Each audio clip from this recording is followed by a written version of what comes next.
without any warning. You'll know when it comes. Come.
Route74 has joined the round table.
shall be knighted primer.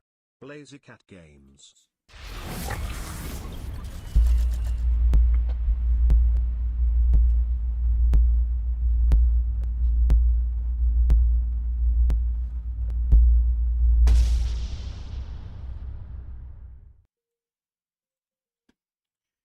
Hello and good evening, everybody. It seems like we're gonna need to start early, and it's unfortunate because I wasn't really prepared for this hour. It is what it is, but to be honest, it was my fault because they did right over there 1 hour earlier. I thought it's a GMT, and my mind just thought of GMT. It is what it is. Well, a good thing, TV Villageois was kind enough to actually tell me. And I'm in the lobby. We're just waiting over here. Actually, wait a second. We're not waiting. We just need to open up the screen. Boom. Let me see. Bam, bam, bam, bam, bam, bam. Boom, boom. Trap phase is up, and let's actually see what's gonna happen over here.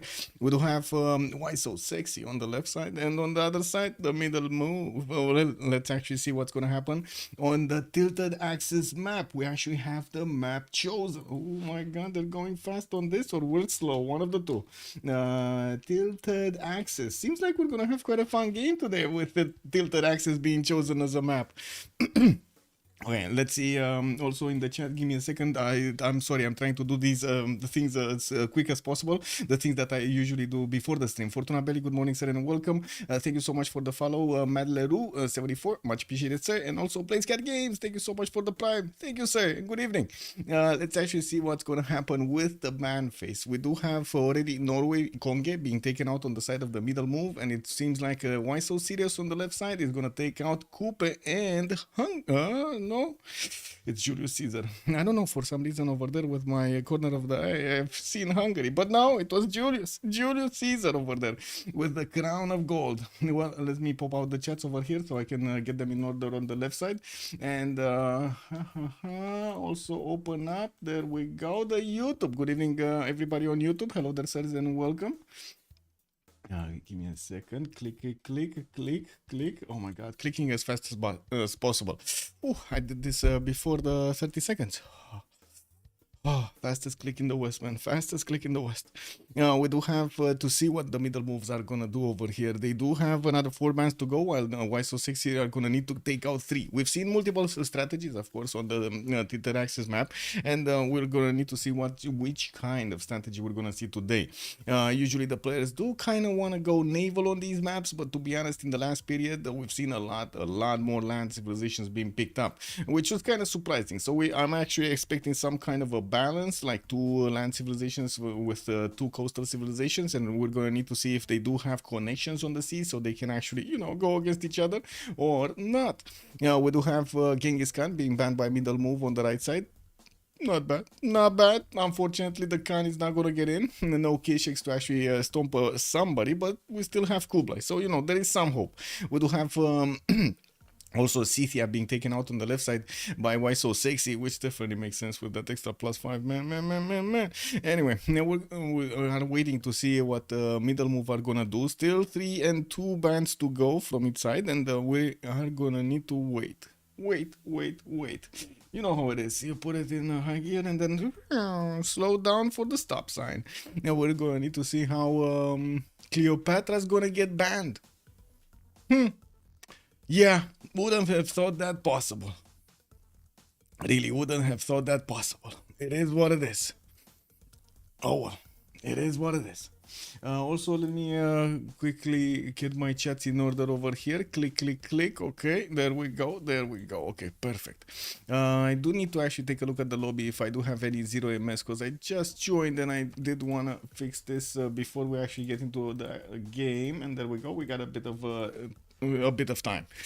Okay, so after Cleopatra did get picked by middle move, it looks like Portugal is gonna be next. Interesting that they only took out 2 of the coastal civilizations on the side of Why So Sexy, and I do see only 1 coastal civilization has been taken out by the middle move yet. They do have 2 more bands to go, and we're gonna need to see if they're actually gonna catch up. They're gonna go faster or not. Is this gonna happen or not? Let's see. Whoa, what's going on?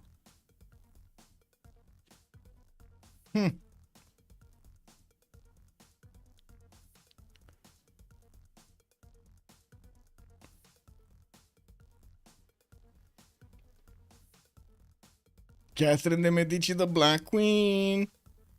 Bing, bing, bing, bing, bing, bing. Not gonna be loud in. Or wait a second. We don't know if the bing is going through. We don't know. We don't know yet. It's not locked in. They're playing with our hearts. It kind of feels like they're playing with our feelings over here. Catherine de Medici, we don't know. Ah, there we go. They locked it in. They waited until the last second.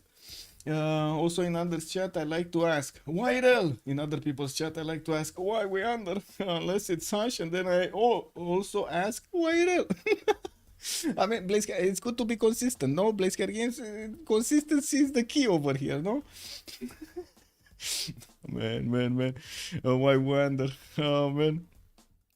I do see Philip II is going to be taken out on the side of Why So Sexy, and one more band to go before we're going to have the first picks of the day. Why So Sexy is going to have one, and then we're going to see Middle Move with two, and then Why So Sexy with another one. And that also means they're going to have to set the tone of the game here. And yeah, maybe Middle Move has some, strategic information about their opponents, so they can actually, stop them from being too great. We're going to need to see if that actually happens, or beep, beep, beep, beep, they're going to actually not care. It might be. You never know these days. It's chaos. It's everything. Mapuche alert. Yeah, Bomulax, bonsoir, bienvenue. Mapuche. Oh, Basil. I mean, Basil, Mapuche, Macedon. Kind of hard to choose who to ban, no? You don't know. And immediately it looks like Indonesia. Hey, we might see some Jong power. It's been a while since we've seen some Jongs running around the map and taking out opponents over here with the extra +5 with the escort. And we're going to need to see if Indonesia is going to get a good spawn over there with a lot of coastal resources. We do also need to see if Middle Move is going to counter here with coastal or land civilizations. In the previous games that we've seen on Tilted Access, we've noticed quite a bit that land civilizations, especially if they are spawning next to these coastal civilizations, they do have a lot of advantage. The problem is actually getting that map to spawn next to your opponent in a perfect situation. We had this, and then we didn't have this, and then we had this, and then we didn't have this, and so on and so forth. So it's kind of tricky. The players are always going to know it's not going to be a guaranteed, event happening. So it seems like Elizabeth I is going to be the one being taken out by Middle Move here. In one of the English personas. Is taken in. Sorry. She's actually going to be allowed. She's going to be in. She's going to be in the game. Yeah. Yeah. Elizabeth I. Not Victoria. No Eleanor. Elizabeth I. Well, let's actually see how this is going to play out, especially against Indonesia over there with its unique boat, especially the frigate. It might be a bit too tough to handle. Although the frigates, haven't been as strong as the caravels for a long time now. So, it kind of balances out a little bit. Well, let's actually see what the second pick from the Middle Move is going to be here on the right side, and then we're going to need to see the follow-up pick of WSS with another one, and then another 2 bans from each side, and we're going to have the draft for the game. And Mapuche is getting in. Woo, woo, woo. Momolax, Mapuche is getting in. Oh yeah, you called it. You actually called it. They didn't ban him. They chose to ban, like others. Catherine de Medici, Portugal, Julius over there, and didn't ban Mapuche. So we will probably see some Malon Raiders just running around the map and trying to pillage as much as possible everywhere. Oh man. It looks like also Age of Empire is gonna be taken by WSS. Okay. Well. Oh. 2 coastal civilizations on one side, one coastal, one coastal, one land on the other side on the Middle Move. Another 2 bans to go on each side, and I do want to point out Mapuche over there can definitely hold his own on the seas, especially with the extra +5 against Golden Age civilizations. Now the biggest challenge, of course, on all of the maps is to actually chain those golden bonuses, Golden Age bonuses. We're going to need to see if his opponents are going to be willing to do that, especially with Mapuche's +5 against them. Also, Bake Momo, hello there, sir, and welcome. If Elizabeth can take the frigate of Indonesia, that can be catastrophic. Yes. And there was a game, I think like 2 weeks ago. We've seen like probably 40 boats converted in total. They were like switching everywhere. It was England fighting England, Sea Dogs on both sides. Poof, one attacks, takes one unit. The other one attacks, takes another unit, takes the unit back. The other one attacks, takes that unit, and so on and so forth. Man, it kept on going, turn after turn. They were just not even trading boats, not even trading. They were just switching sides. It was incredible. It took so long to actually punch through that defense. Oh my god! And I don't think they even punched through all the way to the capital. There was somebody else that came in and just, you know, they destroyed everything that was going on over there with higher strength units. It happens, you know. What can you do? What can you do? I see Uzetian and Kublai Khan Mongolia have been taken out by the middle move. Uzetian with his extra spy and Kublai, of course, with the Keshiks.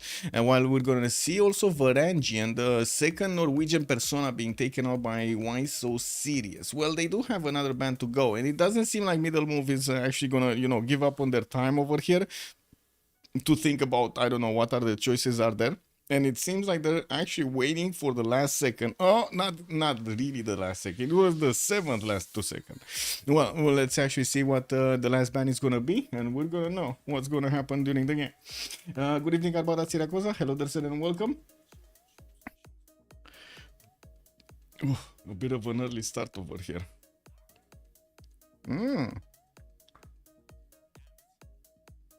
They're not gonna allow in Dido.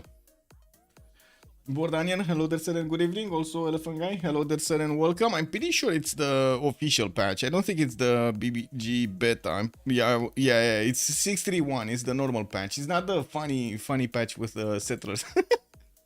Oh man. Old Triangle, good evening, sir. Oh, thank you. Yeah, it's partner anniversary. It is. Also, Moonlight was saying I'd rather ban Trajan over Wu if they don't plan to pick it next. Well, yeah. Blitzcat Games also Aztec and Persia could be picked along with Gilgamesh, maybe, or Babylon.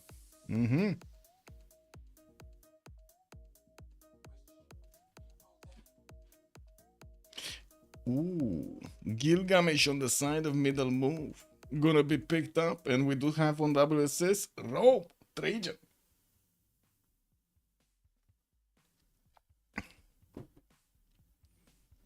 Cyrus also gonna be taken out by WSS. Oh, gonna be taken in by WSS.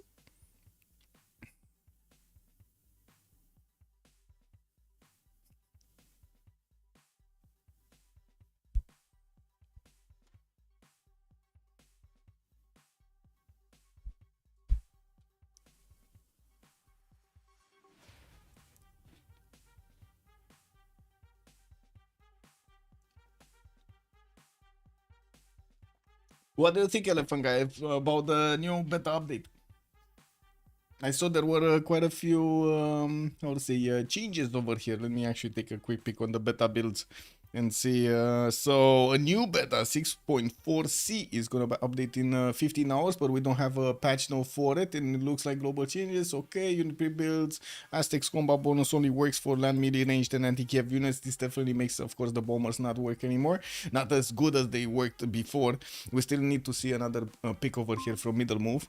There we go. Eleanor is gonna get in. Congo is also gonna be quite a bit changed over here. It gets a relic every time it finishes. Plaza building relics also grant 2 food to production for gold and 2 faith, and sculptures and artifacts faith reduced to +2 from +4. Still have food production and gold bonuses. Evening, hello sir, good evening sir, and welcome. You like the settler change a ton, the other changes I'm less excited about. Okay.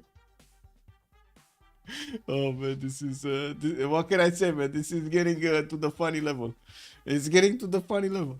What can I say? What do we have here? America, TDRR, Rough Rider, ability to move on. Also others. Wait a second. Z-Hippo can no longer find huts. Oh my god, Z-Hippo cannot find any more huts. Amazing. Also, was this on the 1st of April or something? Yeah, this was on the 1st of April. So yeah.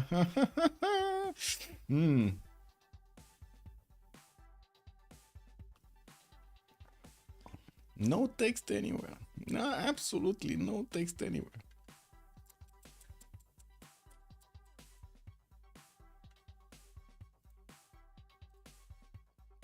Let me just clear my pings. There we go. So I do need to move over here, switch my color, set to spectator mode because why not, double click it and double check all of the 0ms because it is what it is, and we're gonna need to also wait for another one of the players to get in.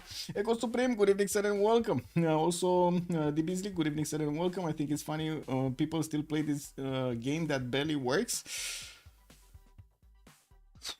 You're not wrong, sir. You're not wrong. Yeah, you're not wrong. But it's the only game that we can actually play in good strategy, right? Age of Empires is kind of shit. StarCraft is more of an APM rather than strategy. Like it forces you more to actually do actions per minute, and it actually forces you to think and prepare and so on and so forth. And yes, I understand that there is a lot of skill, Don't get me wrong, a lot of skill. And respect to the players that can actually go and do all of those, I would say, sequences over there of events, but not a lot of strategy without that much thought, you know. So yeah, this is what we ended up on, the Beasley. It's sad. You can imagine I would have preferred to actually have Civ7 right now. New maps, new graphics, new environments, you know, like, whoa, beautiful maps, navigable rivers, 12-player maps, competitions, switching the CWC to the Civ7 side. All of that shebang over there. I wake up in the morning, you know, I turn on the PC and I look at this. I look at this. And then I need to take a pain pill and go back to sleep, basically. You know, it is what it is, man. It is what it is.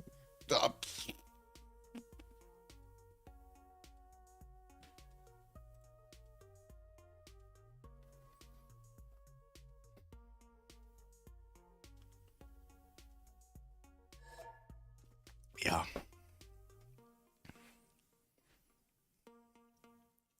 Oh well. Let's see where the players are gonna get the priorities straight. And we do still need to actually see the first player join, or I should say the first slot join. I do see Mr. P is gonna go for Gilgamesh. We do have TV Village on Trajan. Looks like Pical Jean on Lotaro. And I do want to say also Echo Supreme. I'm not sure. Oh, on Elista Company Paiva. Is that like happy anniversary? And thank you so much, sir. I actually totally forgot it's the anniversary today. Saturday night. 3 whips on the back. Let me actually take a quick peek over here. What's the translation for this? Yes, it is. La mulți ani de ziua partenerului. C5 is gaining more momentum. Yes, yes. Man, when I woke up this morning and I opened up the screen and it was like 7,000 players.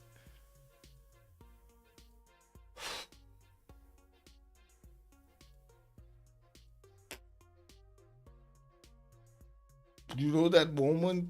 Do you know that moment when you see stuff crumbling around you? The walls are going down, you know? Like, it's like, whoa, man. Whoa. Anyway, good thing, the Beasley, we still have Civ6, no? Like, that's still a good thing.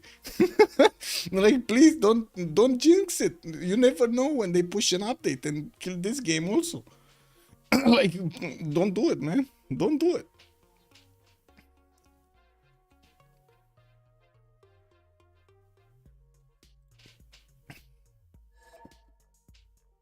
I did have a bit of a stomach bug, I think it is, during the weekend. Nasty. To take a few days off to actually get, get cleaned up in the belly over there. And refocus my mind. It is what it is. I'm sorry I haven't been online during the weekend. I haven't played Civ since November.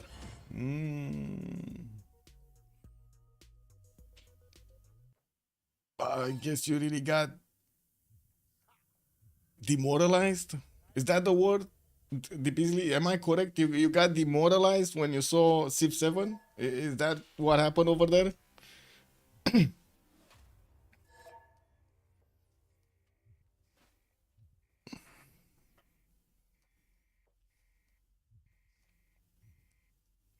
Oh, wow. I mean, Eve is Eve. Yeah, I mean, Eve is really Eve. There's very few games like Eve. I can totally understand that. But to be honest, after I played like 10 years of Eve, getting back into Eve, I don't know, man. I don't know about that. Like, I was waking up in the morning, logging in, account, started grinding, doing missions, logging out, going to sleep. You know?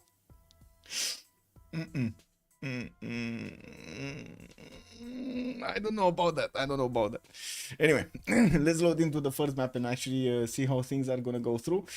We do need to put up the remap votes over here. Start a prediction for how many remaps are we gonna have. 0, 1, or 2 are the possible options. And submission period for, let's put it for 10 minutes because we actually started the vote a little bit later than we started the last 2 times. So, middle move are gonna go against Why So Sexy. I do wanna actually quickly just take a look over here on the in the 2, I believe it is, and I don't need to click this button. I need to take this away, and I need to put bracket standings. This.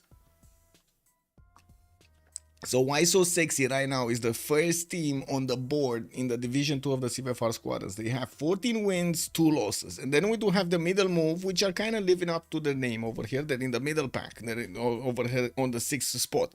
We do have them with 6 wins and 10 losses. They definitely need a lot to catch up. So when it kind of feels like they won't have that many chances. So that also means they will have a lot of appetite for risk, right? They have nothing to lose. There's a lot of appetite for risk over here. So let's actually see how things are gonna actually be played out by them. And I do have to point out on the left side, we're gonna have the middle move. On the right side, WSS. I really hope the team labels are not inverted this time, so you know I actually get to see stuff.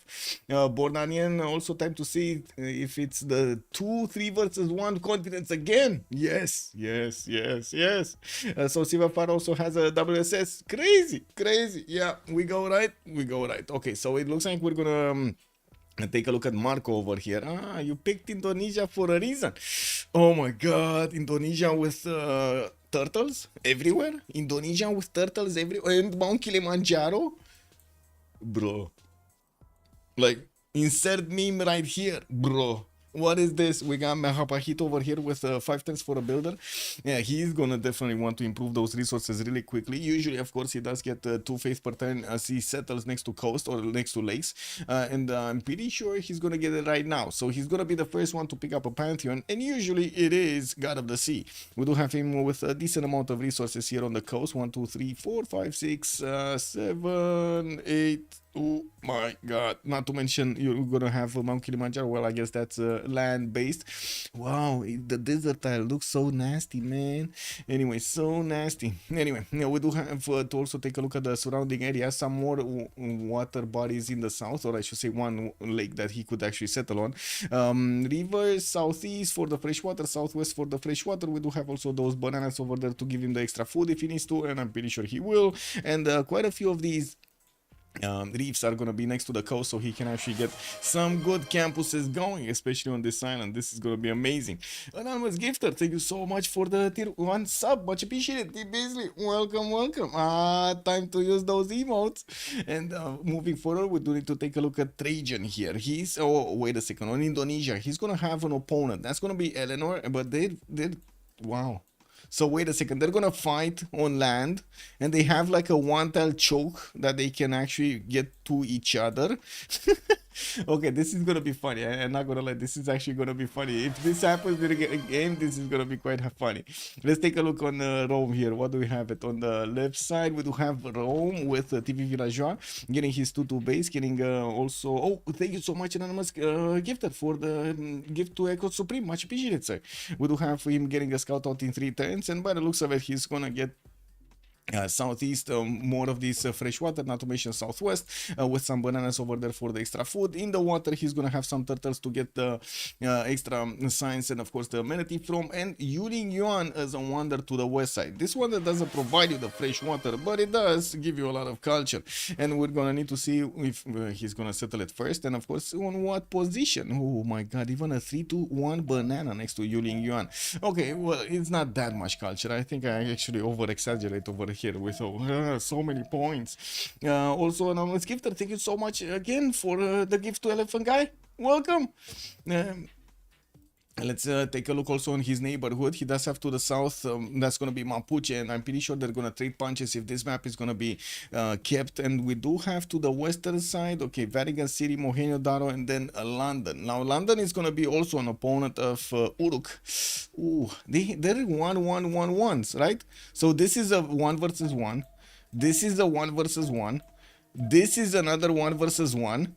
And this is another 1 versus 1. This is the perfect map. I'm calling it right here. I'm gonna put up a poll right here. I'm gonna need. Is this the perfect map? Yay or nay? Yes. Okay, guys, this is the perfect map. 1 versus 1s everywhere. You cannot get better than this, no? I'm just thinking, I'm thinking out loud over here. We do have to take a look, of course, on the other ones, especially on Legend Mascot. What is he gonna have? Well, again, turtles and some amber in the water.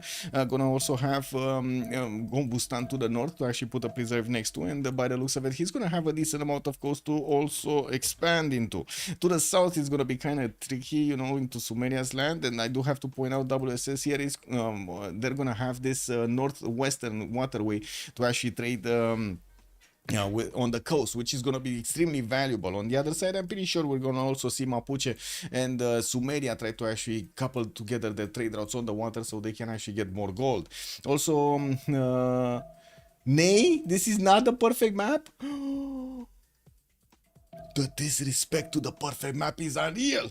Adam infected them and they are very, very creative. Whoa. So CivFR, what did this CivFR did? So CivFR, oh yeah, also had the WSS. Yeah, our present team name is also not very creative. Kind of hate it. Thinking about rebranding it to something cooler, maybe Gold by Library. Not sure. Yeah, I mean, yeah. The granaries, man. Power to the granaries. You gotta take that, respect that. Wasn't that your former name? Cake W. We do need to also take a look at Shizu's position. He's going to have next door Liverpool, and by the looks of it, Passagarde settled on a lake. He's going to also have another connection on the cattle tile northeast to actually couple together those lakes. And I do see in the south a couple of cities towards Anshan, while he's definitely going to have a really, really quick attack against side chat here against England. I do want to point out also, we do have his settler coming up in 6 turns, and it looks like in the counter he does have a rice tile for the 4 food to get early on, not to mention 2 iron tiles. This is amazing because, he's going to need a lot of iron for those immortals. So, yeah, why not pack it in, Definitely a strong settle on the 3-1 wheat tile to the southeast so he can get that extra food going. Quite a few 2-2s, and I do notice that's going to put his city closer to England. Thank you also so much, Anonymous Gifter, for another one to Mumulax.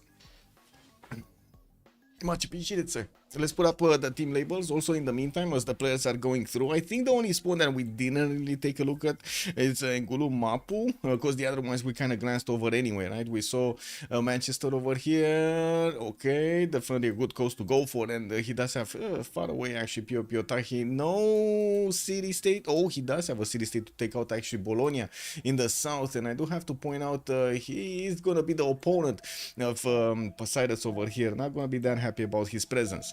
We also have Mr. P. Wait a second. Did these guys not see each other? They did not see each other, no? They still don't see each other. Look at this. They still don't see each other. But no, it can't be possible. I'm pretty sure they saw each other. Somehow they saw each other. Okay. I hope they saw each other. Is this, oh my god, is this actually happening? Legend Mascot is actually moving back his warrior. I guess he's already planning to go north to actually get the Gobustan tiles, so he's not that worried about the warrior coming for him. Maybe that's the case. In the other situations, we did have Marco getting his builder out, and I do see his warrior is to southeast. He did not see the English settler yet with the English scout with his warrior, from what I do notice. And over here, they also did not meet. Not yet. Yeah. Well, this is 10-10. And I think they're gonna meet. There's no way for the Shizu scout to go anywhere. Why did he not actually cross the river? This is what it is. Also, thank you so much, Anonymous Gifter, for another one. Bake Mono 85, welcome sir. Also, yeah, that's Leslie Muscat. Forgot he's in CivFR Squadrons now. I remember when he was in novice with me 2 years ago, coaching me. Vicky, good times, man, good times. Wait a second, so you're saying he actually doesn't know about this? Oh my god. Ooh, that's gonna be tricky, boys. That's really gonna be tricky. Okay, let's see. We put MM on the left side, middle move, and on the right side we're gonna have WSS, which is not gonna be confusing at all. Well, I guess we do. I mean, both names actually have a question mark in them. Wow, both names, man, both names.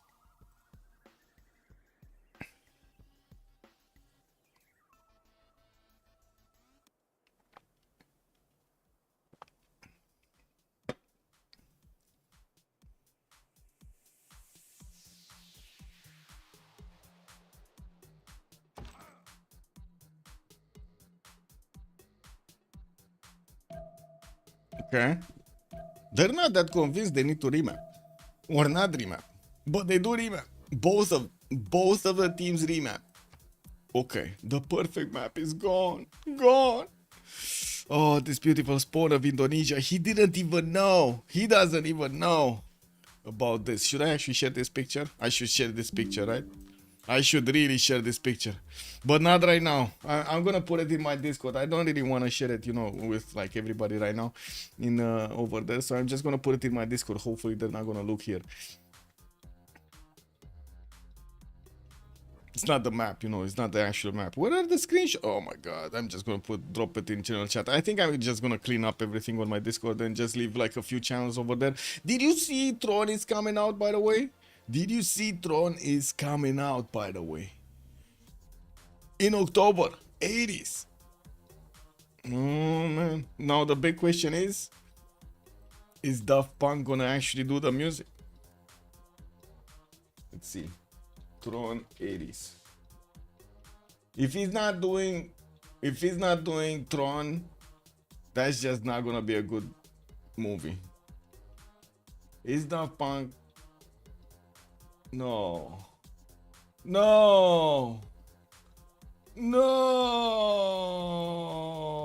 Daft Punk is not doing the music. I'm just not gonna watch the movie. Not gonna care. It is what it is. Where Daft Punk? Also, by the power invested in me, I summoned the tiny island jail. Oh, wait a second. Is there a tiny island? Oh, there is a tiny island. I don't know if it's a jail yet, but there is a tiny island. So we go left. Okay. Now let's take a look at Lotaro here. What do we have? Where is Lotaro and what do we do with him? Indonesia definitely doesn't have Kilimanjaro anymore. Serves him right. He remapped that one. He didn't even see it. So no, not this. No. Anybody on the tiny island? There is a wow. The Tiki Hatians over here next to the map. What? How is it?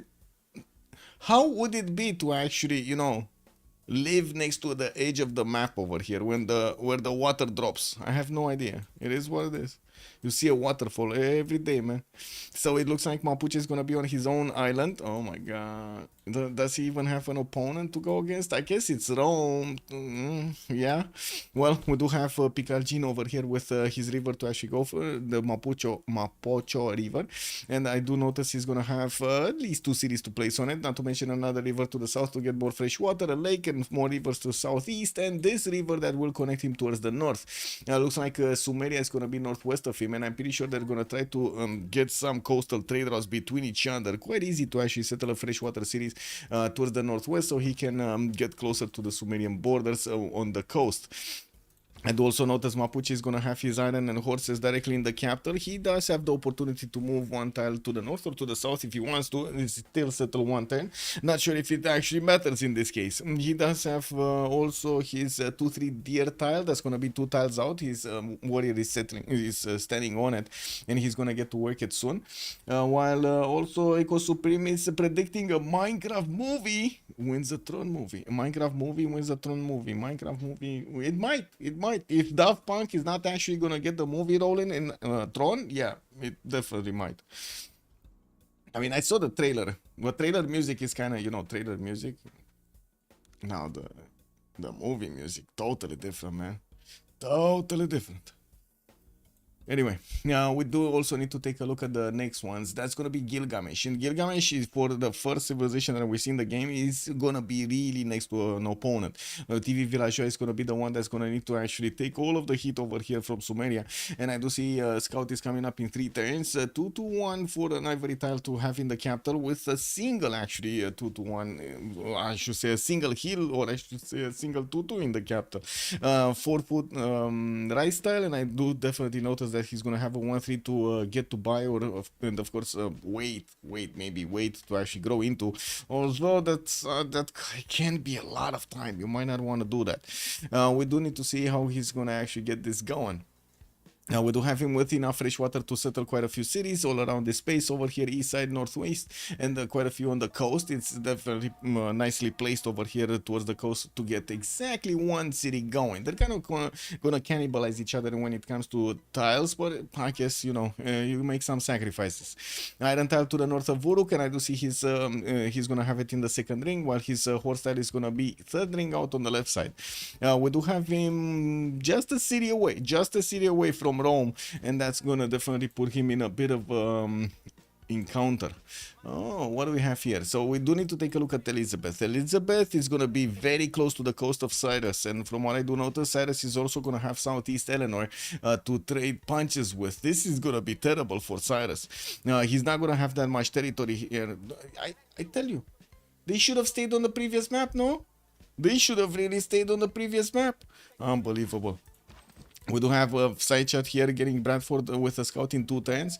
He's gonna get another settle north next to those bananas and gonna grab a seal tile for the extra culture. While I do notice in the south he's gonna have quite a few of these rivers to go and settle. There's not much production around them, so not really ideal. Now you might want to put it over here on the wheat, but look at this. It's like very, very little until you get the, you know, the how to say, water mills going and to try. Oh my god, there's a single hill, man, a single hill in this how to say, 2 tile radius. We do have Bradford with also the possibility to go for Motlatse Canyon on the western side, and yeah, a few cities can actually be settled as connections, so he can get the extra faith and the culture from that wonder. Not to mention, didn't this have fresh water? I think it does. No, it doesn't. It does not have fresh water. Wait, it doesn't? Wow, I thought it does. I mean, it definitely looks like it has a lot of water. What is this, salt water? It can't be. It cannot be salt water, no? Anyway, it is what it is.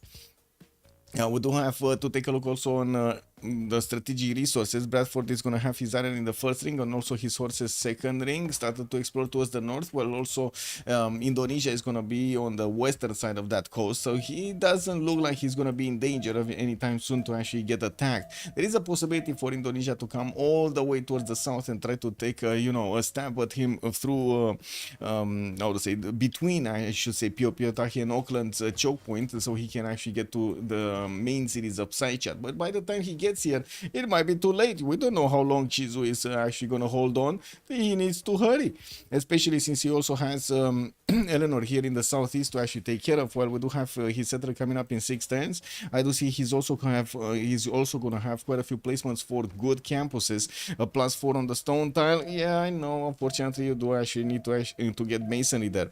He also has some more fresh water on the coast with at least 2 cities to the northwest, which are going to take quite a bit of time to get to. 1, 2, 3, 4, 5, 6, 7 to settle, and then yeah, he's gonna need to go south for another city. That's not gonna work. He can put connection cities, and this is gonna look nicely. Unfortunately, he doesn't have enough production here for both, or at least I don't see it. A connection city here, a connection city here for the for the way to get from the navy from the west to the east. Unfortunately, I don't think this is a good city unless he actually gets cut of the sea or something, so he can add more production to these tiles. We're going to need to see how much gold he's willing to invest. Maybe he's gonna think it's worth the extra 50 gold to actually get these 2 hills from the southeast to get that production going, so he can then after develop that city a little bit. It's a little bit. We do have him also benefiting from his horse tile in the first ring. His iron tile is going to be second ring. While I do also notice he's going to pop that hut in the south. Well, I guess there's not much to talk about here. We don't yet see how Persia is actually going to meet Eleanor here. It's going to take quite a bit of time for their scouts to get to meet up between each other, and by the looks of it, CivFR is also going to pump out his settler in 2 turns while he's going to have a refish tile in the capital. He's going to get that extra food going. He did grab an amber so for the extra culture, so he's going to grow a little bit faster in his tile acquirement. I do see 2 horse tiles to the northwest spanning, freshwater city east side, so he can put it off the coast and of course put the harbor in the water, not to mention south. This is going to be very tricky. How is he going to approach this? Going to stay all together on the left side of this coast, or is he going to actually put some cities on the southern coast? If he does that, he's going to expose his cities to both enemies, and I don't think he's going to be able to actually protect both of them. He's definitely in a very, how do you say in English, precarious situation. Yeah, that sounds terrible. Now, also by the power invested in me, I did say that. I only like anime movies. I mean, to each his own, man. To each his own. You like what you like. It is what it is. Shizu here, I do see his iron is going to be second ring southwest, and of course his setter is going to get out next turn. Well, let's actually move forward and take a look at the next one. That's going to be Victoria, Age of Empire, and I do see he's going to have one big continent, western side another continent, and I do have to point out Mexico City as a possible city takeover, but I also want to point out Indonesia is not going to be that far over here, so we don't know exactly who's going to grab this city. They're allies, but they might actually, you know, fight over the city center. We do have him, of course, getting some free boats, so at least that he's gonna get some edge over there. We do have him also with the possibility to go campus first here. I do see he's not. He's going astrology. He does have this amazing campus with the 2D fish tiles, and doesn't he get one extra, like 0.1, 0.5 actually, extra adjacency from the coastal tiles? I think it does, right? If I remember correctly. Also, Kokuzu, good evening, sir. Not gonna lie, the only guy we should be looking at is Marco, one of the best players in CivFR, and by far the best in this lobby. His sim is exquisite. Mwah. Oh, and overall game performance is very remarkable. Okay. Okay. What did I do? Wait, wrong save? What do you mean wrong save? What? Cool whip? Wrong save? Good evening, sir. Wrong save? Where is Marco? Marco? Indonesia. Wait. Oh, you are telling me to take a look over here. This isn't Indo. Yeah, this is Indo. Yes, this is Indo. But I was looking at the other one. I was talking about the text chat over there. It might have looked confusing, no? It's talking about something and then looking at something else and then hearing some other thing over there. That's just how, you know, normal day-to-day business is being handled over here. Have you seen the chaos, man? You get conflicting information every day. Yes, no. Aladdin. Oh, yeah. Is it Aladdin? Aladdin. Yes. Did you see how much we're actually getting into this kind of like, whoa, you know, kind of like a movie scenario over there? We got like a combination in the war between the dictator and the idiocracy. Did you guys feel that mix over there? Doesn't that feel like to you? Oh my god, man, everything is so Aladdin right now. I don't even know what to say. We got also Age of Empire here getting his religious settlements in 2 turns, and by the looks of it, he's gonna get to grab that city on the right tile on the right side. He does have his reef fish and also a pearl tile to get some extra faith from. Doesn't matter because he already got religious settlements. How did he get it? Popped a 10 pop hut or something? A 10 faith hut or something? Whoa, that was some quick faith acquirement over here. We also see his resources. Horse in the first ring, iron second ring, and third ring. That's gonna be good. be good. Good also that he's gonna have some fresh water, but not a lot of it. And I do see this is a very bad Uluru. Like I was, you know, I'm quite excited about Uluru, but the only good thing about Uluru is actually cocoa tiles, and they're not on Uluru.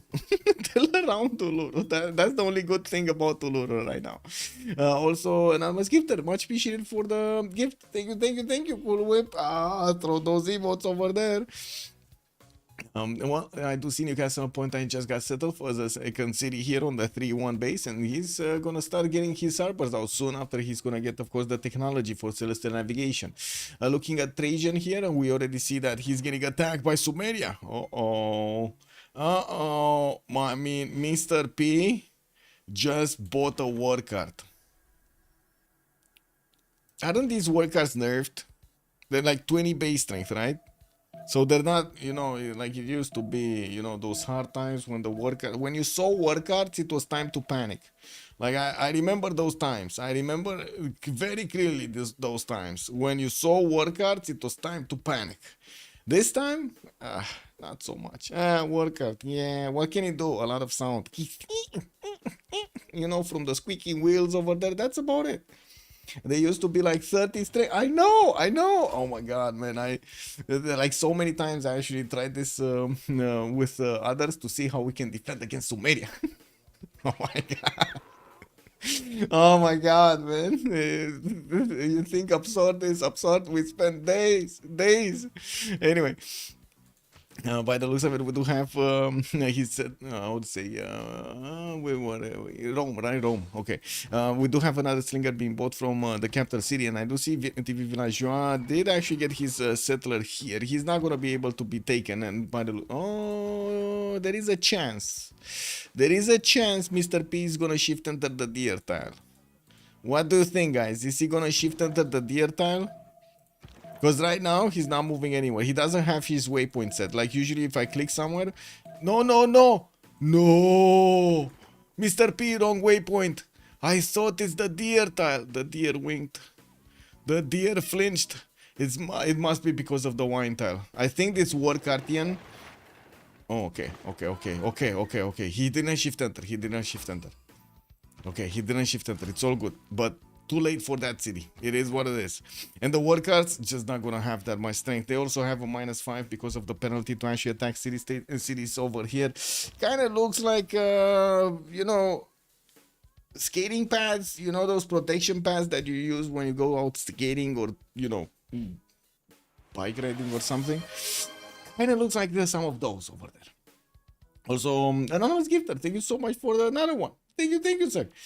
Kogusu, you should keep an eye on Legend Mascot. He's known for being one of the biggest feeders in CivFR. Oh my god, no. On Legend? On England? Okay. So I need to take a look at two of them, right? Marco, these are the VIPs of the game, right? Kokusu is saying, so you know, I take it as it is. England gonna be VIP and Indonesia is gonna be VIP. Got it. We're definitely gonna look at these. And I do wanna keep watching Mr. P actually trying to do some damage over here. Looks like he's just scrambling, he's scattering. Oh my god. Okay, he's scattering around. Good evening, Daniel Dingo. Hello there, sir, and welcome. Mascot feels like an anchor holding them back. Ooh. Oh. Maybe this time he's gonna be changed. He changed, Kokusu. He changed. I mean, definitely he's in a position to actually carry his team, so I don't know. Look at this. He has so much territory over here to develop his cities. A fountain of youth to keep his people happy. Perfect. And a very bad Uluru with a lot of cocoa next to it. I'm not sure if that's inspiring or not, but that's how it is, you know. It has some bananas next to it. If you like chocolate bananas, you know, still work. So yeah, sprinkle a little bit of culture and a little bit of faith on them. Perfect. Get it all over the keyboard over there. We do also need to take a look at Gitarja here. What is he doing? So we did have him getting God of the Sea. He already has his 431 fish tile improved, and I'm pretty sure he's gonna get some more resources. A bit surprised he didn't improve his crab tile over there immediately so he can get that extra gold through. And I do see he's going for the southeast for the whale settle over there with the extra 2 gold. We do have his initial second settle, I should say, Banger Mason settled on a maze tile over there, I believe. Yeah, it's a maze, and he's gonna get a builder out in 4 turns. He does have the Dead Sea on the right side to get some benefits from. Also, I guess that's gonna be quite an easy holy site in between those 2 tiles. I don't think he's gonna get something else here. We do have him with a decent amount of chops. He just popped out the scout. He does have a ward in the south, but it doesn't look like it's going to be dangerous. And I'm a bit surprised he's actually going for the lake settles instead of the coastal settles, but it is what it is, you know, it is what it is. I'm pretty sure he can actually get a canal here to the southwest of Major Mason and get those boats out from that city center. And to be honest, he does have a long way to go until he meets England. Now we're going to need to see how he's going to try to put up also his defense and offense, and of course what England is going to do against his opponent. Elizabeth I will need to somehow handle Persia, you know, handle Persia. You know, it's one of those things. Did you take care of him, or did you take care of him? You know, Aladdin. Also, Morphilo, good evening, sir, and welcome. New Coco Cologne. Hi there. Yeah.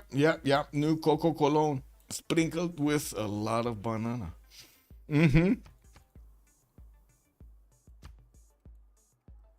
Marco is gonna get his horses in the second ring. We do have his island second ring also southwest. He's moving out his builder to try to see what's going on here. And it does seem like he's going to want to actually settle that salt mine then, or I should say the salt tile.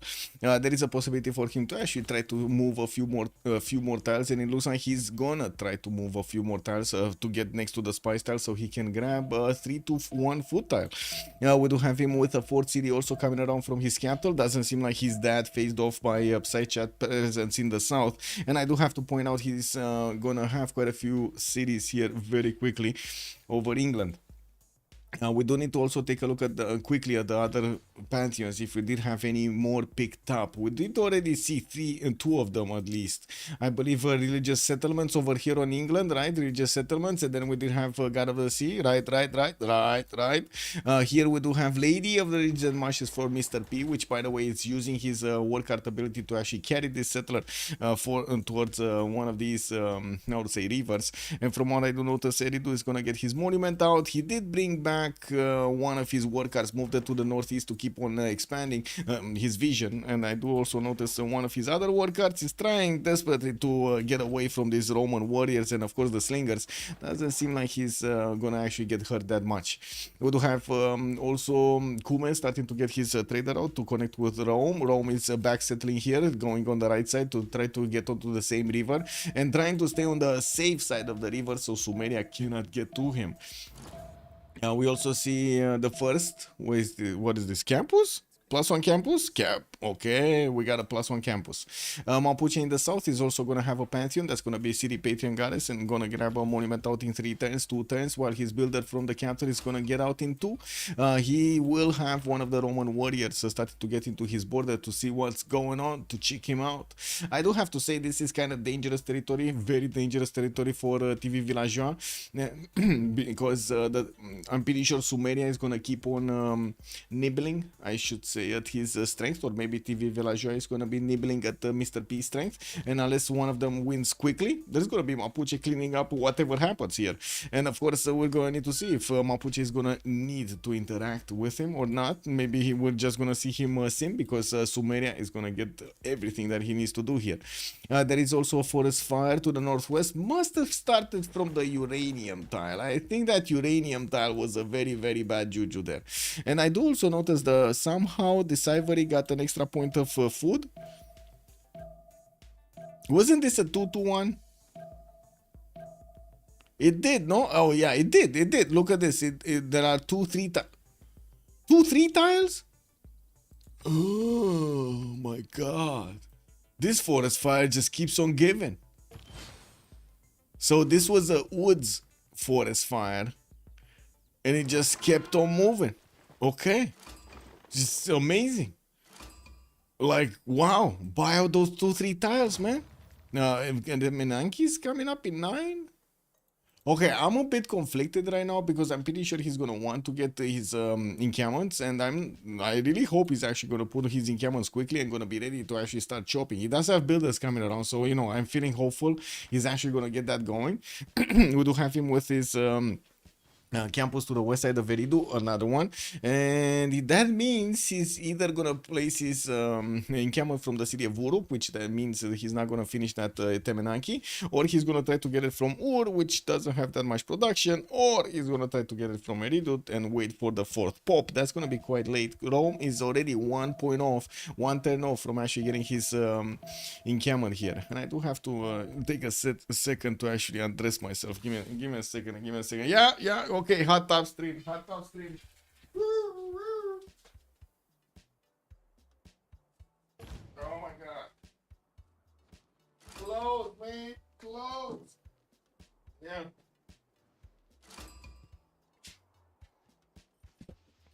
I heard the whiteys are all the rage right now. Still don't know how it's logic forest fire increase production. I don't get productive by looking at the ashes in my barbecue. Yeah, I mean, it is what it is. I'm not sure exactly how it works, but I guess, you know, that's how the mechanic works. Wait, can we ask ChatGPT? Can we ask, check this out, chatgpt.com. Let's find out the biggest question. Stay logged out because we don't need it. Okay. Why does fertility increase with so wait, after wood forest burn down?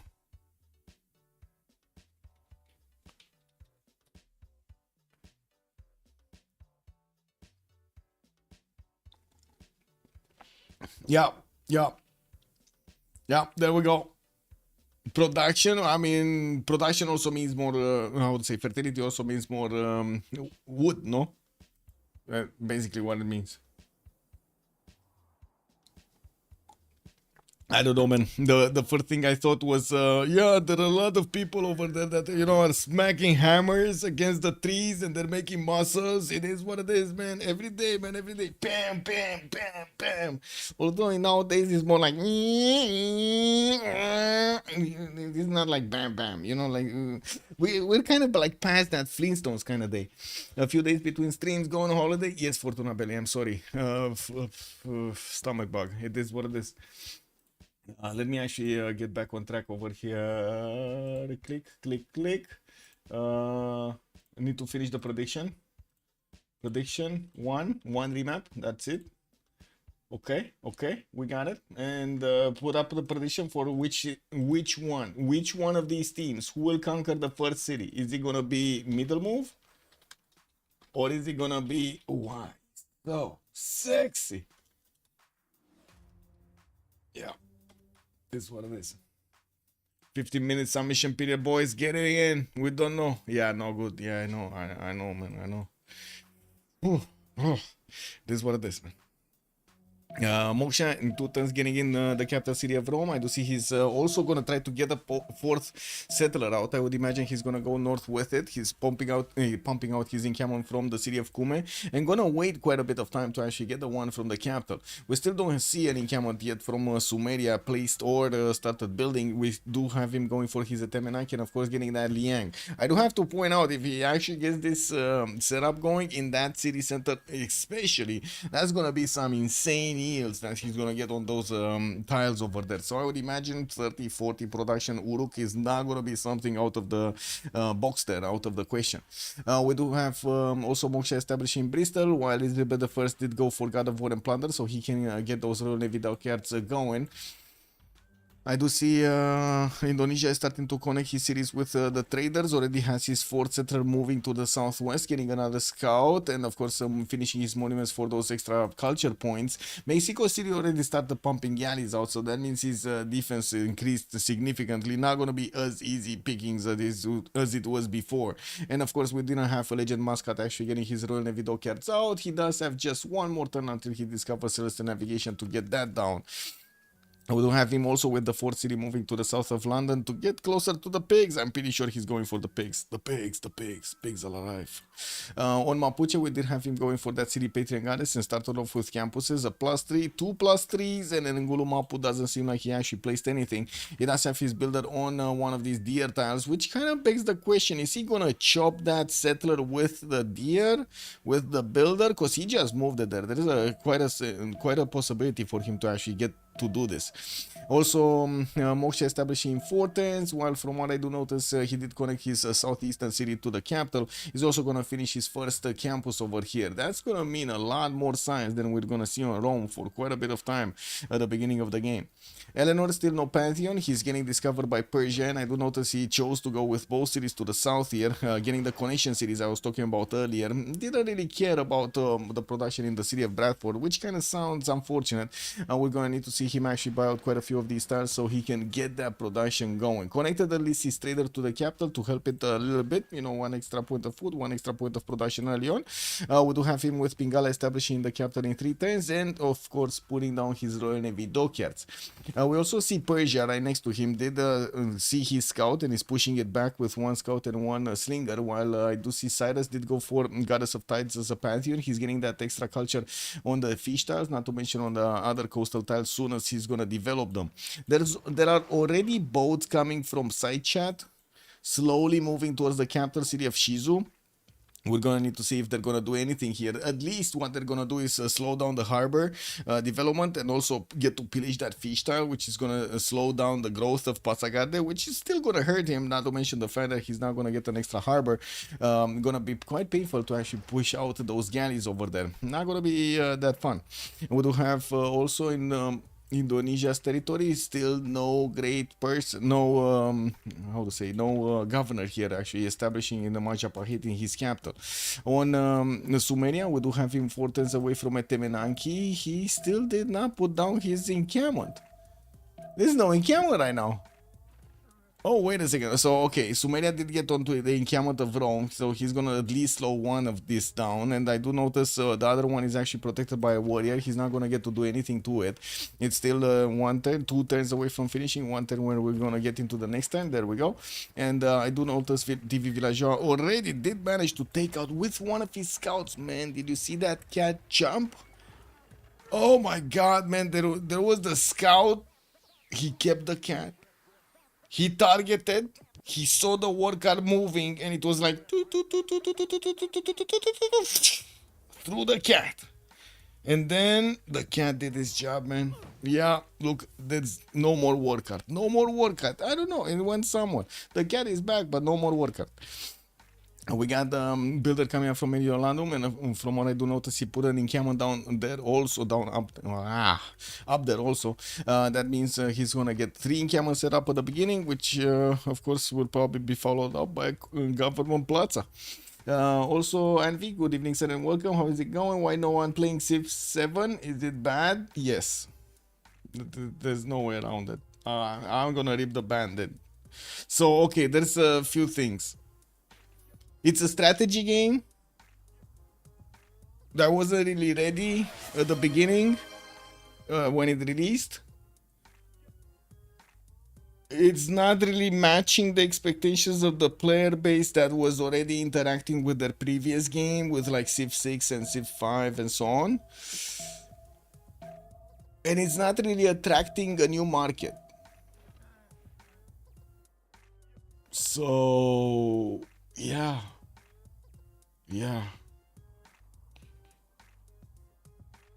It is what it is, man. Also, Lancer, good evening, sir, and welcome. Bit late to the party, no problem. Better late than never, man. That's what I say. Is this game using new BBG? No new BBG. Will Indo be able to faith by harbor buildings? Oh my god, please no. Oh my god, did they actually introduce that to Indo? Lol.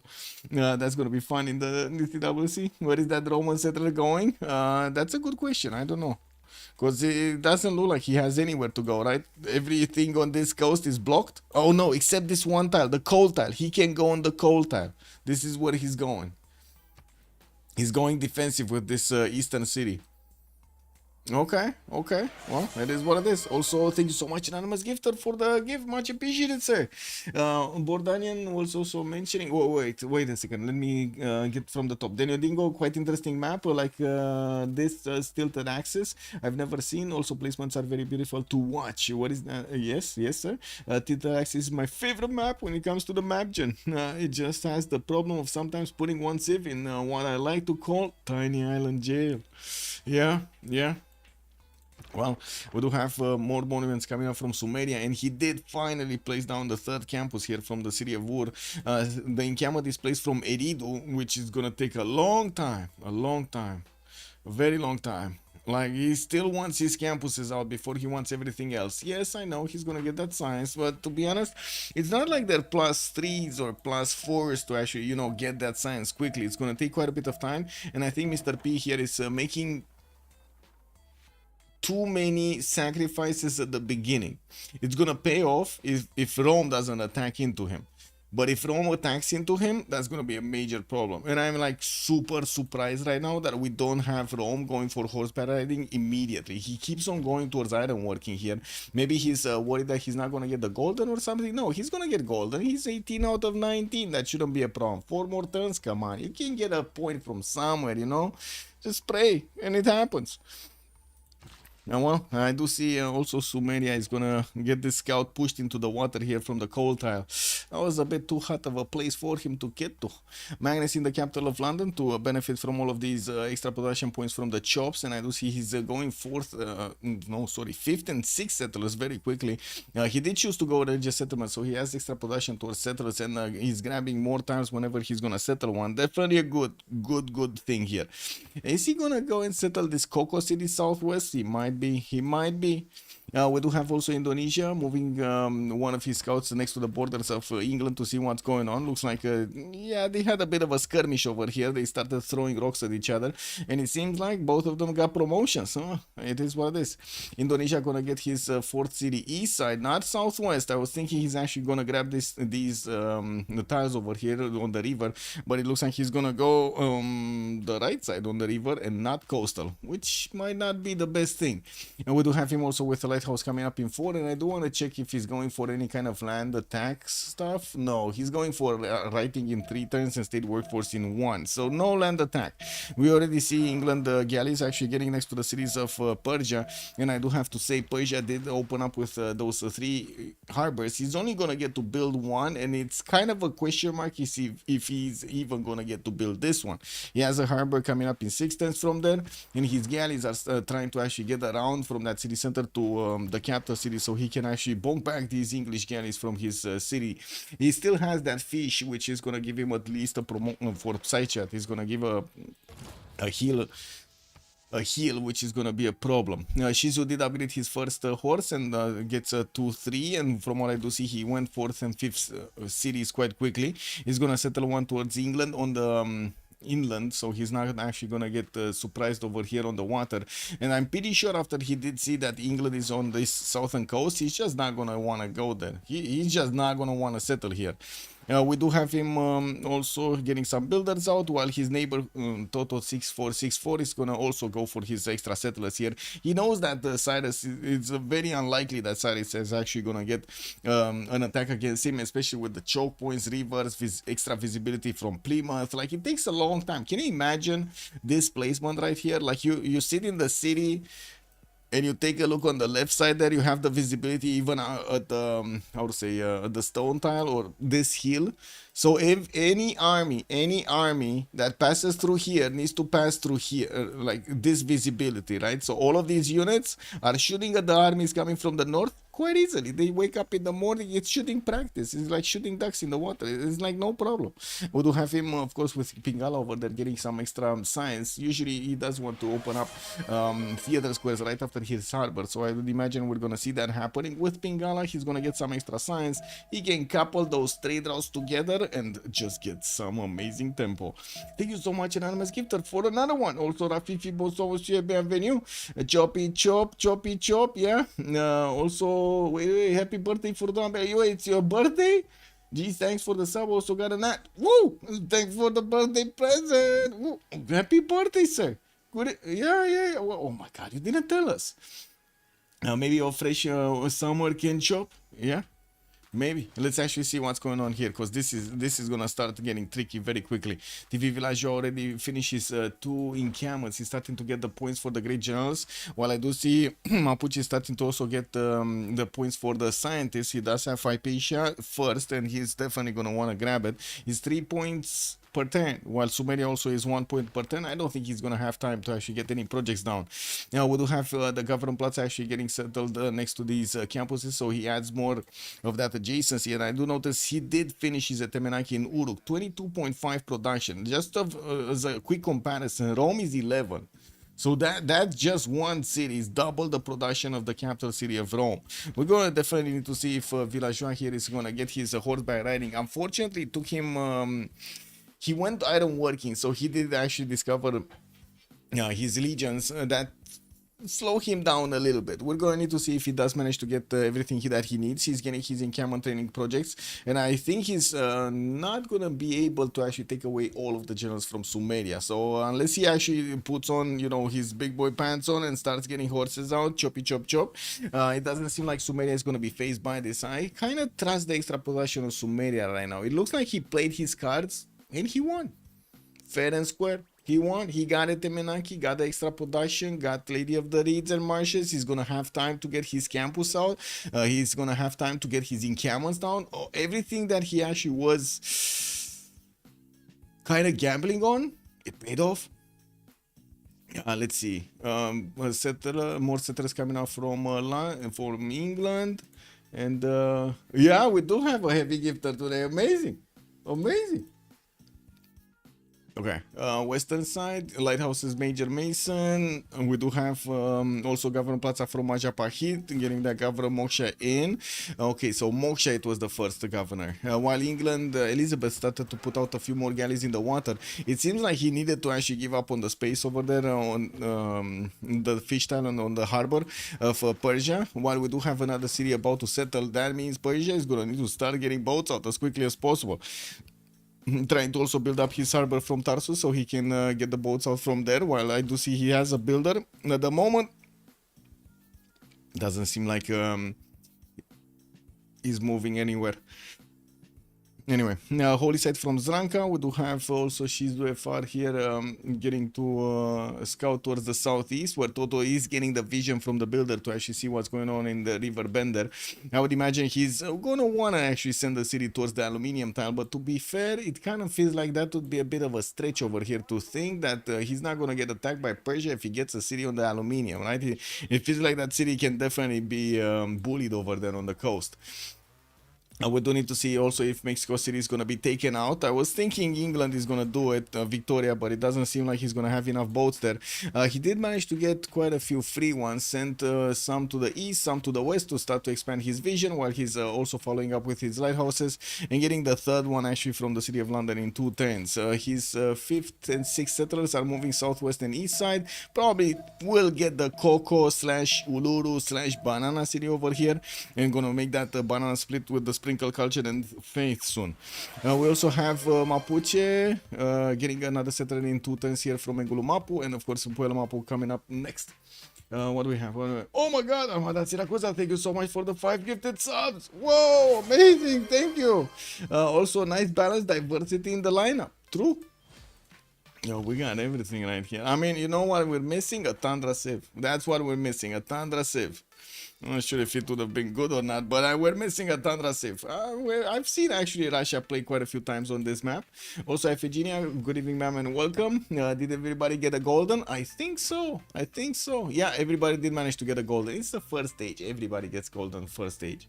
Makes a nice Petra. Wait, no. What do you mean nice Petra? Where is the nice Petra? It's only one production. It's the...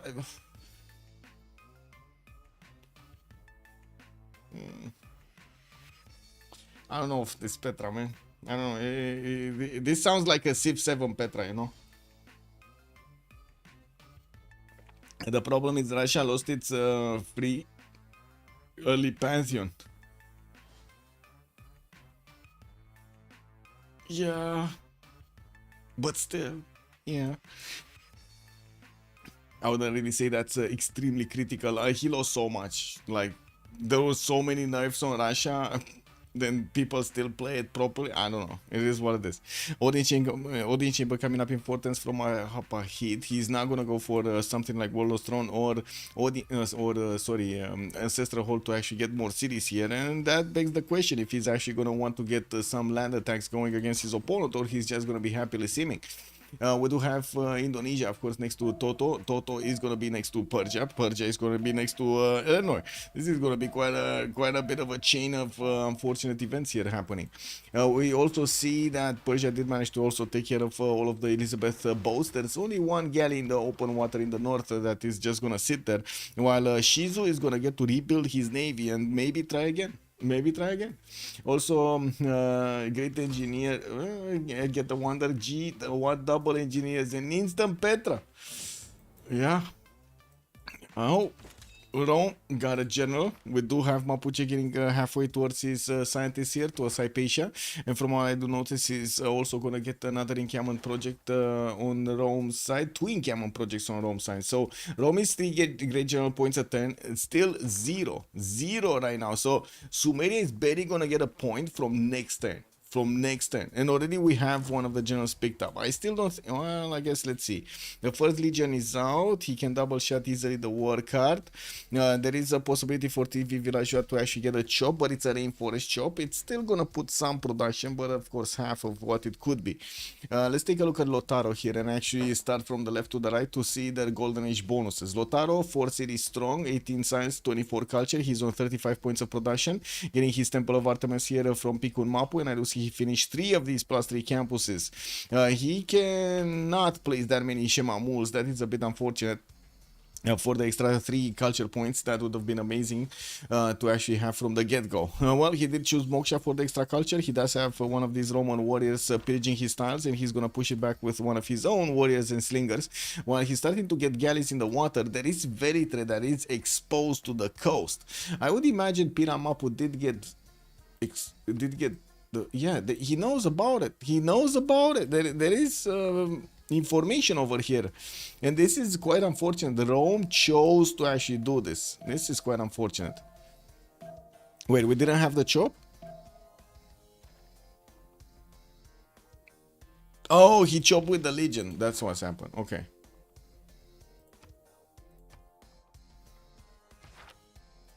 I was wondering what happened over here. He chopped with the Legion.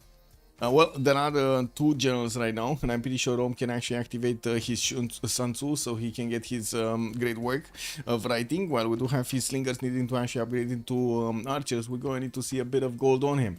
Mr. P is on Sumeria, 22 science, 20 culture, 41 points of production. Not really the biggest one in the game, but yeah, definitely the biggest one from his team. Getting Warlord's Throne in 2 turns from Uruk, and getting his encampment project in 2 from the city of Veridu. He did not manage to get one. He needs 2 projects to actually get a general, and right now Rome is on his 3rd general. About to chop, has more chops. Can we have masonry over here? Oh my god, masonry next turn, so he's gonna chop more. He's gonna chop so many more. Okay, that might be a problem. We might not see Sumeria actually getting this general. There's a chance, but he might not get it. It's kind of 50-50 on whatever TV Villageois is gonna want to do. Looks like also Psyche, 9 science, 27 culture with 24 gold a turn. He does have 29 points of production only. That's a bit unfortunate. Governor Plaza in the capital, and I do see he did place down his harbors while he is following up with campuses to get that extra science going. The production, it looks terrible here. I don't blame him. It's just probably the land over here, but man, that production looks terrible. He has a fourth city moving towards the south, towards Piopiotaki to get the extra culture from that city center, and there is also Auckland in the game. So we might actually see him try to seize it for the extra production of his resources on the coast. And I'm sorry, we're getting disturbed by the outside events over here. The wee woos are out again. You saw the new crazy religion in the beta? Which one? Which one? Also, whoa. I say that as a Canada player that starts with the same land, someone can live peacefully in the tundra without problem. Not the other one. Oh, okay. So the tundra is not big enough for both. That's what Rafif is trying to tell me. Okay, yeah, I can understand that. In this circumstance, trying to deny general all alone is a Civ6. Well, he's gonna get a massive advantage if he does manage to actually deny all of them. Now, the biggest question is, can he deny all of them? Because I do see Sumeria still didn't pick one up. He still needs one turn to get one project, and he's gonna need another 2 turns to get another one. And I do see Rome does have a builder ready to chop an encampment training project, while he did chop his campus here in Mediolanum. I do want to take a look at Eleanor before we're gonna come on to the other side. Well, let's see. Toto, Divine Spark, he's gonna get also Governor Pingala in the capital with Forest Fire next to Manchester. I believe that is a rainforest. No, it's a woods fire. Okay. We do have him with Governor Plaza also deployed northeast while he did improve his sources so he can actually get that resource towards his neighbors, or I should say allies. We're going to need to see when and what is he going to do there. Starting to place non-freshwater city Nottingham to the northeast and got the harbor in the One-Tile Lake. While he does have some builders, he's going to need to start improving his amenities over here for some extra points. We also need to see if he's going to get pushed at some point by Persia. I don't think so, but you know, we cannot really take out that scenario from the game. Toto only has 15 science, 18 culture with 38 points of production, and I do see he's on 15 gold. While on the other side, I do see that Cyrus Shizu is already on 5 cities, 53 points of production, 1 turning his Governor Plaza, getting his harbors out, 10 science, 17 culture. Okay, not that big, I totally get it. Now, we do have him with 18 gold at 10 also, and popping out one of his holy sites, which I don't think it was a discount. We do have him, of course, with the galleys already getting next to the Psyche galleys. And by the looks of it, Rome got the project. Whoa. 22, man. 20. He's gonna be on 15 points. And then he's gonna get 2 chops. This one, okay, he got the 4th. That's it. 4th. He got it. He got a 4th, guys. Why not for all setup to Sumeria? Good question. I think it was so he can actually get up all of these generals. He has 1 legion actually moving towards Sumeria's borders, and by the looks of it, he's exposing 2 of these generals, including Sun Tzu. He's not even caring about Sun Tzu. He does have Hannibal Barca with, of course, Trungtrak. He did convert Burica into a military engineer, which is going to get to chop his warlord's throne. He does need the significantly more units, and of course, taking a look at his production points, he's on 52 points of production, even more than Mr. P. Even more than Mr. P. We got Mr. P 44. TV Villageois 40. Wait a second. He just he chopped the one in Rome, lost quite a bit of production over. I mean, that's 1 point of production. What did happen over here? Anyway, wasn't he 52 points? Maybe I'm misremembering. Anyway, 44 points. 14 science, 31 culture versus Mr. P's 22 and 20. We also see Legend Muscat here. We'll need to take a look at already on 6 cities. He does have his lighthouses coming around for those trade routes and plugging in Liang in the city of Portsmouth on the western side. Leeds did not go for the Uluru setup. Uluru, yeah, it's one of those Ululus, man. RAB, good evening, sir. It used to stack, it doesn't stack anymore. Actually, when the game came out, the general stacked.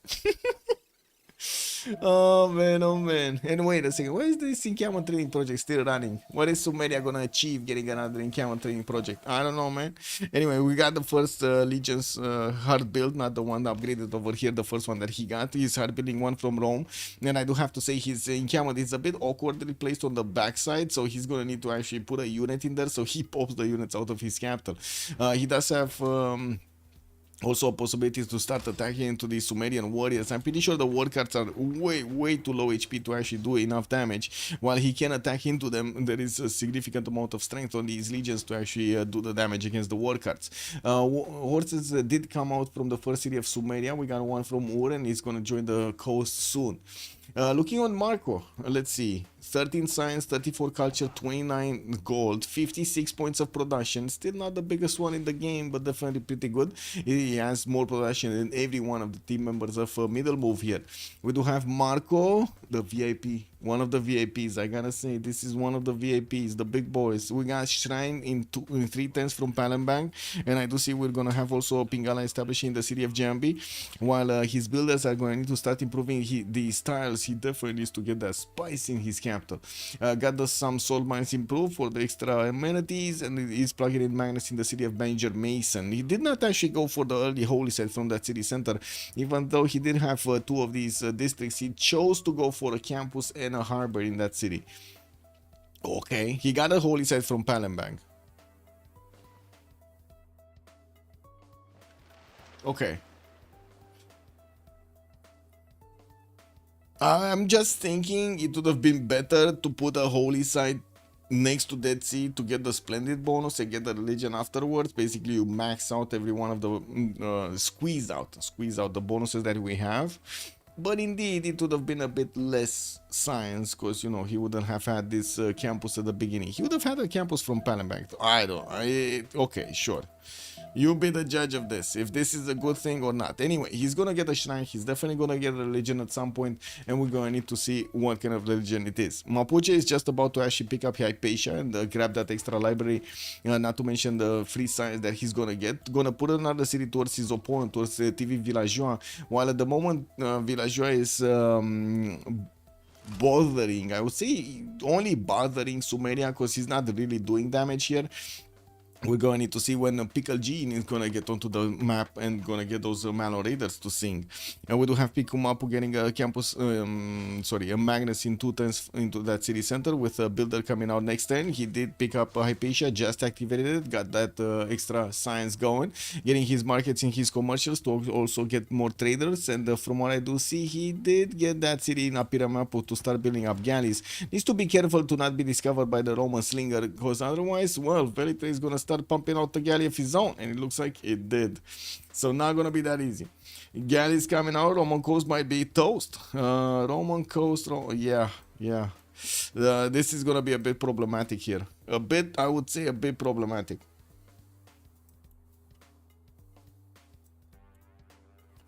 More settlers from Banger Mason, Magnus in 2/10 over there. Of course, we're gonna see the chops. We do need to see what Persia is doing, getting Pingala in Pasagarde. With that Pem Russian voice, getting also his audience chamber for the extra food and of course the amenities. While we do have him with a significant amount of chops, he did choose to not go Magnus over here for the extra production. We do have him also sending quite a few bows towards England. Remember, we do have Persia over here benefiting from a +3 when attacking from the Cyrus bonus, so it is quite a bit better for him to go against his opponent. Wait a second, do I see this correctly? There's no oligarchy on side chat? Oh, there we go. Never mind, I caught him in the wrong moment, okay? Like, you know how it is. You know how it is. When you stream so much, you get to catch people in the wrong moments. It is what it is, you know, like, yeah. What I was thinking, maybe the cattle next to the hill or near the stone tile or the river instead of that coast settle.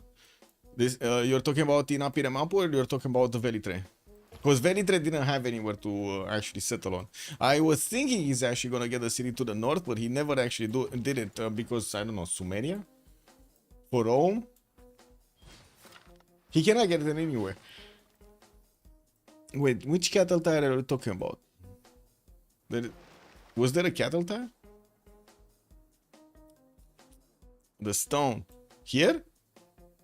You cannot put it on the stone. It's too close. It's 2 tiles away from Rome. That's the problem. Like I opened up the lens and the only tile available for him to settle on the east side was this one. There was like 0 other tiles. Next to that, Sumeria horse. Next cattle's. Next to that, Sumeria horse, a cattle city. Next to that, Sumeria horse, a cattle city. Sumeria. Oh, you mean non-fresh water? No, these are sheep tiles. Where's the freaking cattle? My eyes, man, my eyes. Okay. Okay. Gonna come back at some point. We do have also to take a look if we're gonna see Persia winning the day. It does seem like with the level of Toto's galleys, Persia is getting overwhelmed here. We do have Persia needing to defend against 2 opponents, both of them of course with oligarchy, and from what I do see at the moment he's just trying to clump up his boats, so he has a bigger chance. More boats are coming around from Psychat, and not that many boats from Shizu. He's still trying to get his harbors out. I do see Sparta is working hard to get a boat out, while he does have builders to keep improving his territory here. Well, this is gonna take a bit of time. I don't see Rome yet having horseback riding. He's not putting horses in production. He is getting legions from Rome, and I do see already he has 3 of them. These legions can chop other legions, so he can definitely get an army quickly, while they're gonna be stronger than the horses on the defense, especially since the horses do not have oligarchy and do not have his general bonus. Somehow Rome managed to chop all 4 of these generals. Amazing. And we still didn't have a city being taken over. What are we gonna do?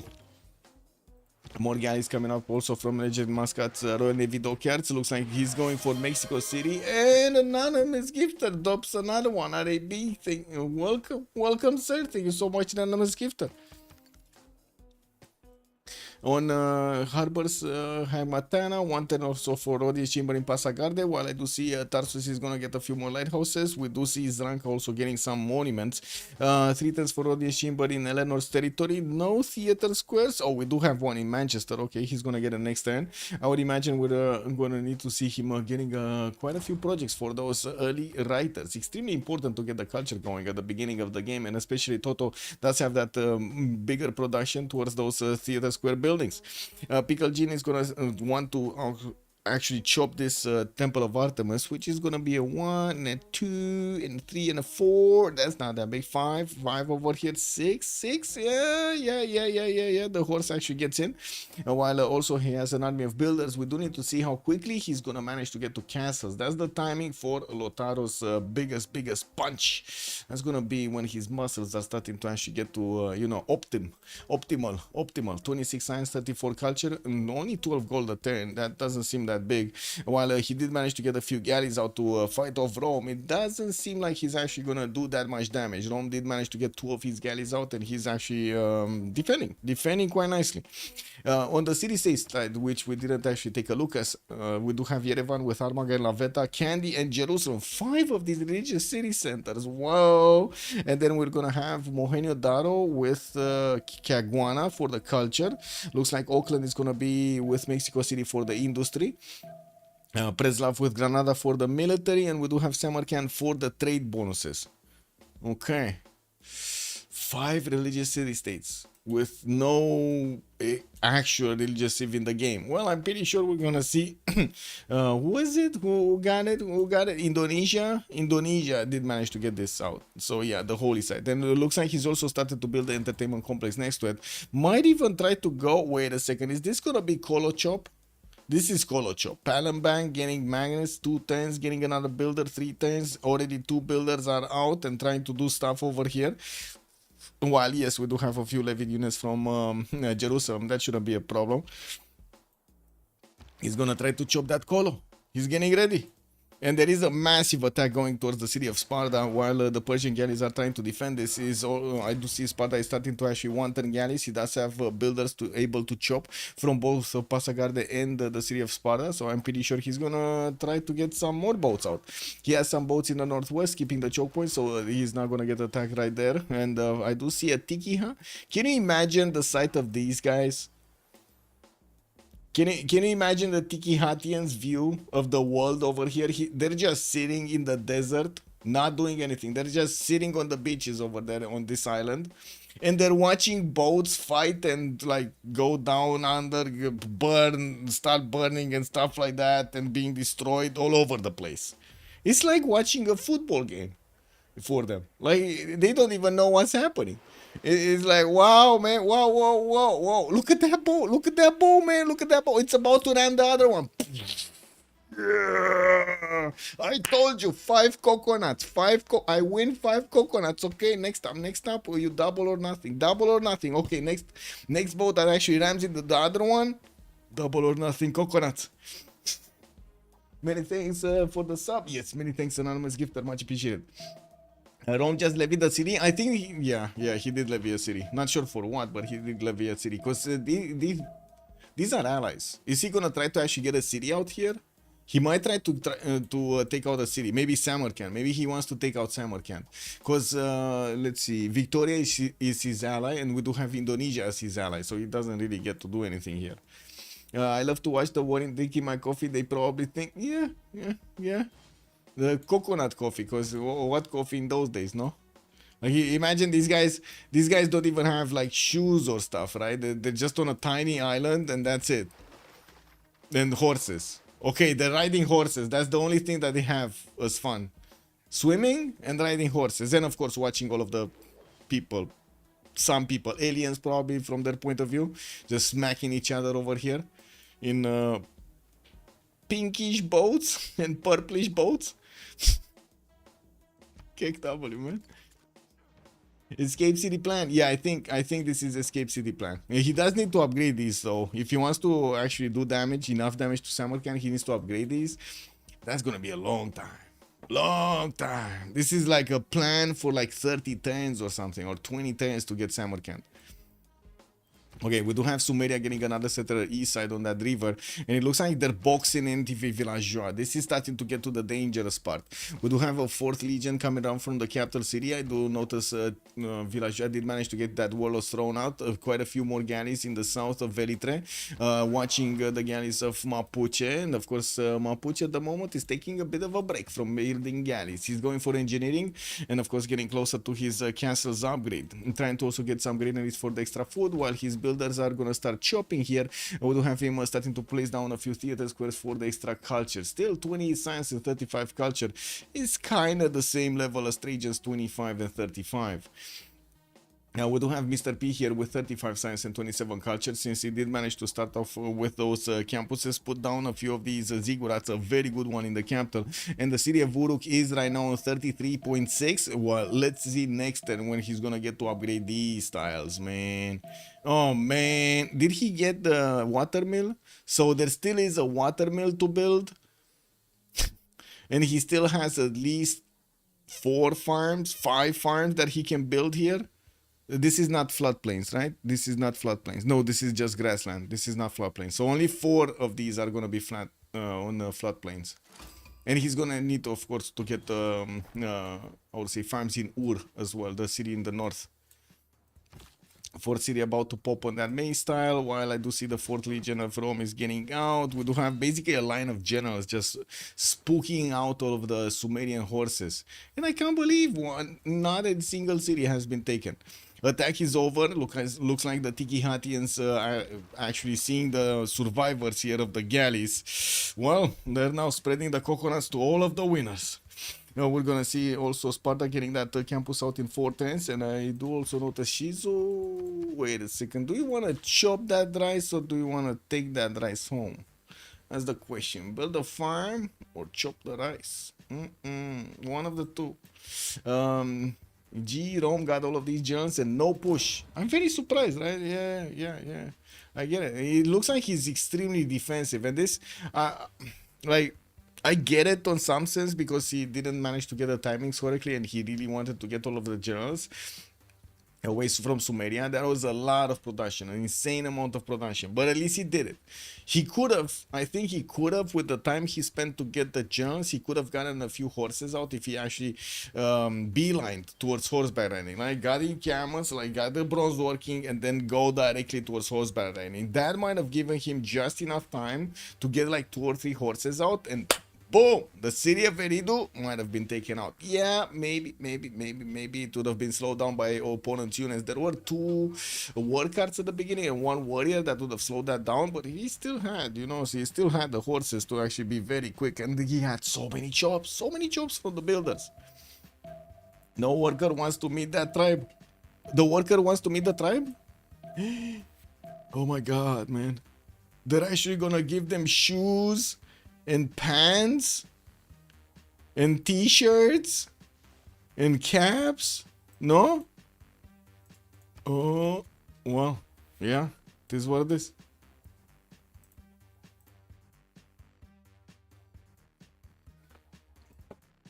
Oh, my streamer anniversary. I gotta say, I never been one, how to say, too big on anniversaries. Like, not even my birthday or something like that. I mean, I don't forget my birthday, but I kind of forget everything else. It's kind of sad. It is what it is. My mind just... Anyway, Palembang, 9 tests for a Colosseum. And I do see Indonesia is still gonna have 4 chops on a builder. 4 chops on a builder? What is this? You already got feudalism? Oh my god, he does. Guitarist is gonna get his mercenaries out in 3 turns. He probably did figure out that he does have a connection towards the south. There is a galley over here coming around the bend, and he's gonna know he does have the opportunity to get caravels in these waters and maybe save out Shizu, because this is probably dangerous, right? There was already a big war between Shizu and his next door opponent.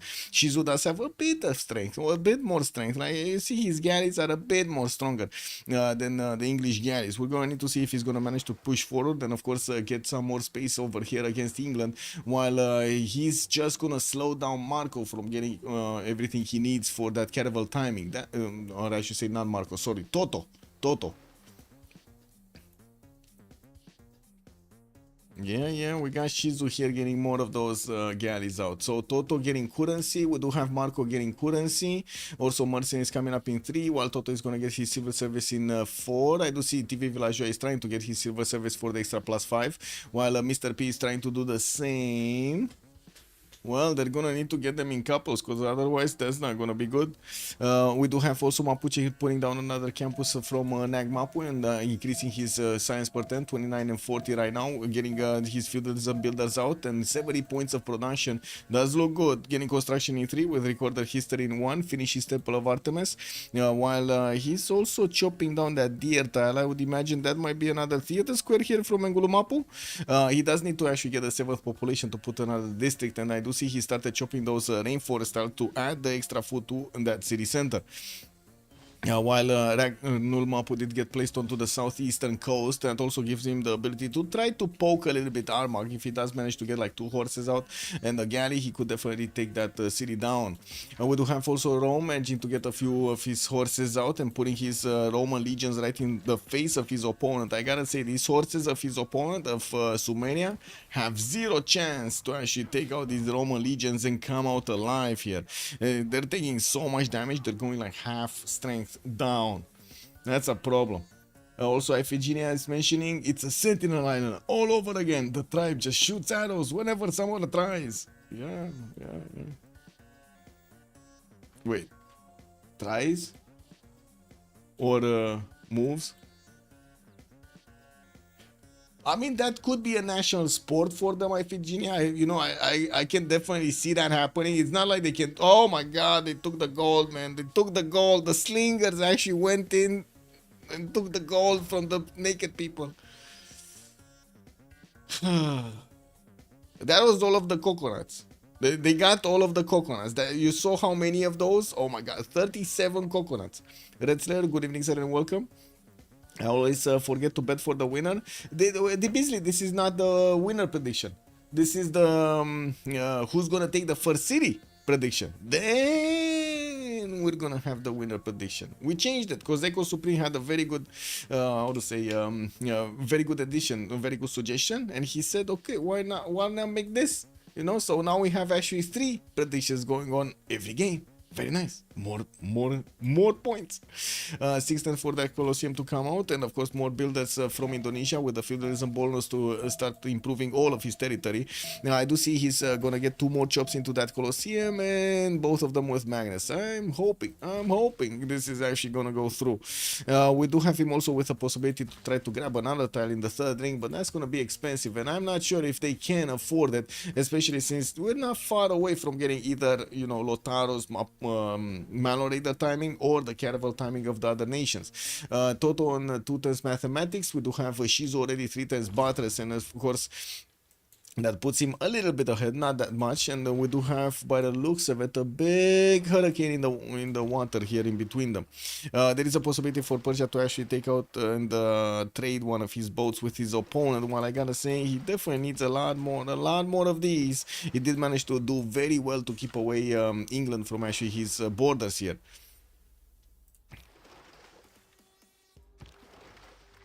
Imagine a bombard on a hostile island. Yeah. Even an archer on that island could farm XP. Yeah, true. You know, just let the caravels pass, man. Throw rocks at them. It is what it is.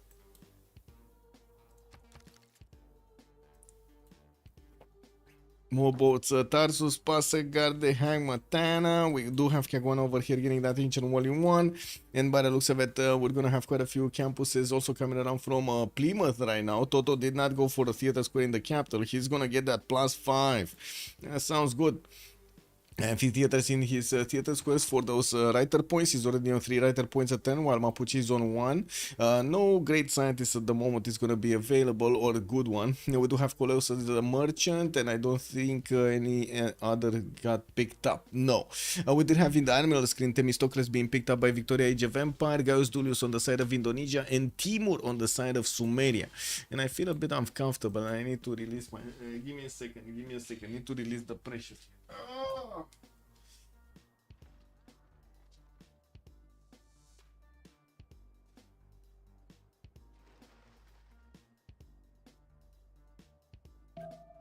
There we go.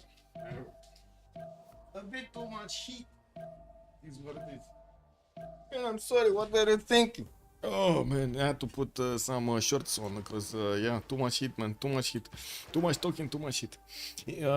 Well, an immortal would be great actually, and look at that, Persia is actually keeping one of his slingers. Unfortunately, he didn't upgrade it into a slinger or into an archer over here to actually shoot 2 tiles out, and the slinger only has a single range attack. That's not gonna be that much. I do also want to point out England, Elizabeth is sitting on 4 cities, while we do have Persia right now on 5. Only 4 of these cities are actually gonna be available to get some coastal units out, and of course that matches basically the production of England on the coast. We do have Shizu on 72 production, while Psychat is only 37.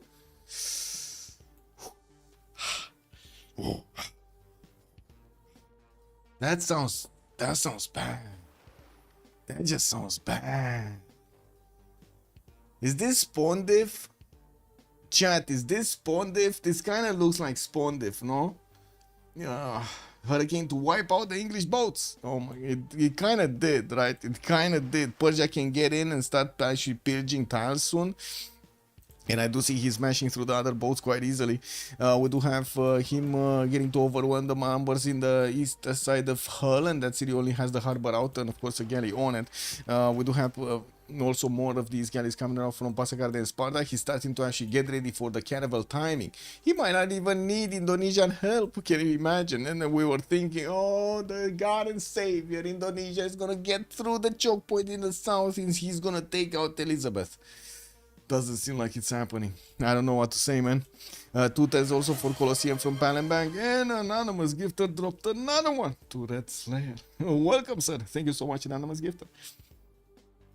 8 tiles for Molgan. It's also from Makassar. I do have to point out Indonesia did get a horse out on the coast on the east, so it does have all of the vision and also has the possibility to go into the English territory to try to pillage a few tiles. There's no yet classical unit from Psychat to stop that horse getting through.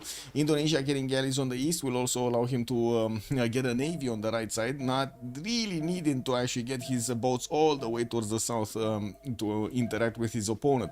I would have expected motivated him to actually buy out a few Squadrons here and, you know, upgrade them into Jongs, because why not? That seems to be very good, no? Let Persia get the caravels, Jongs on Indonesia, bong bong city bonk, no?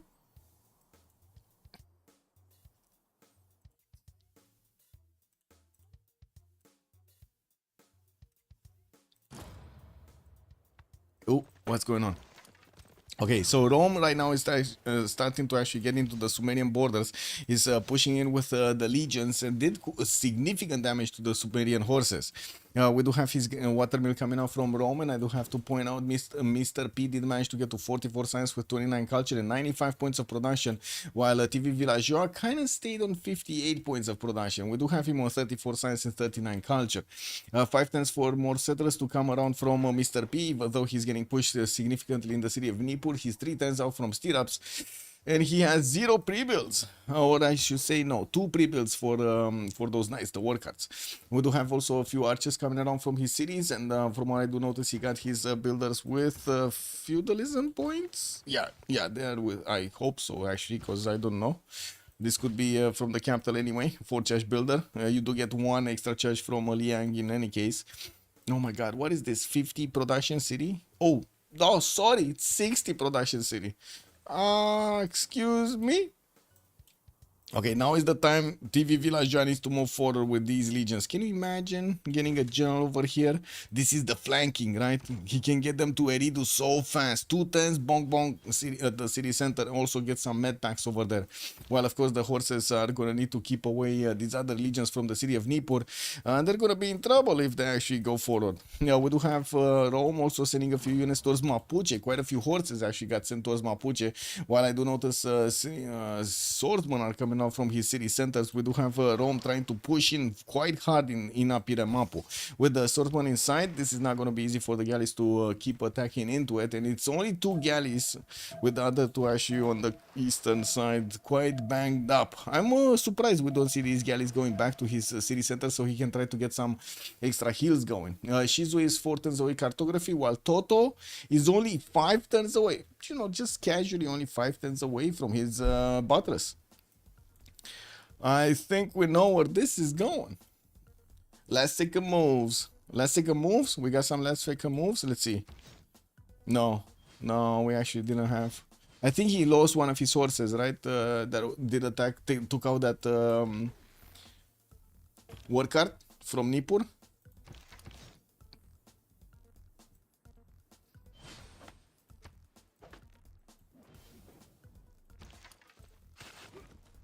Okay, so what is Rome doing here? Not much. Taking out a swordsman. That's basically what he... Oh! Oops. Well, that could have gone better.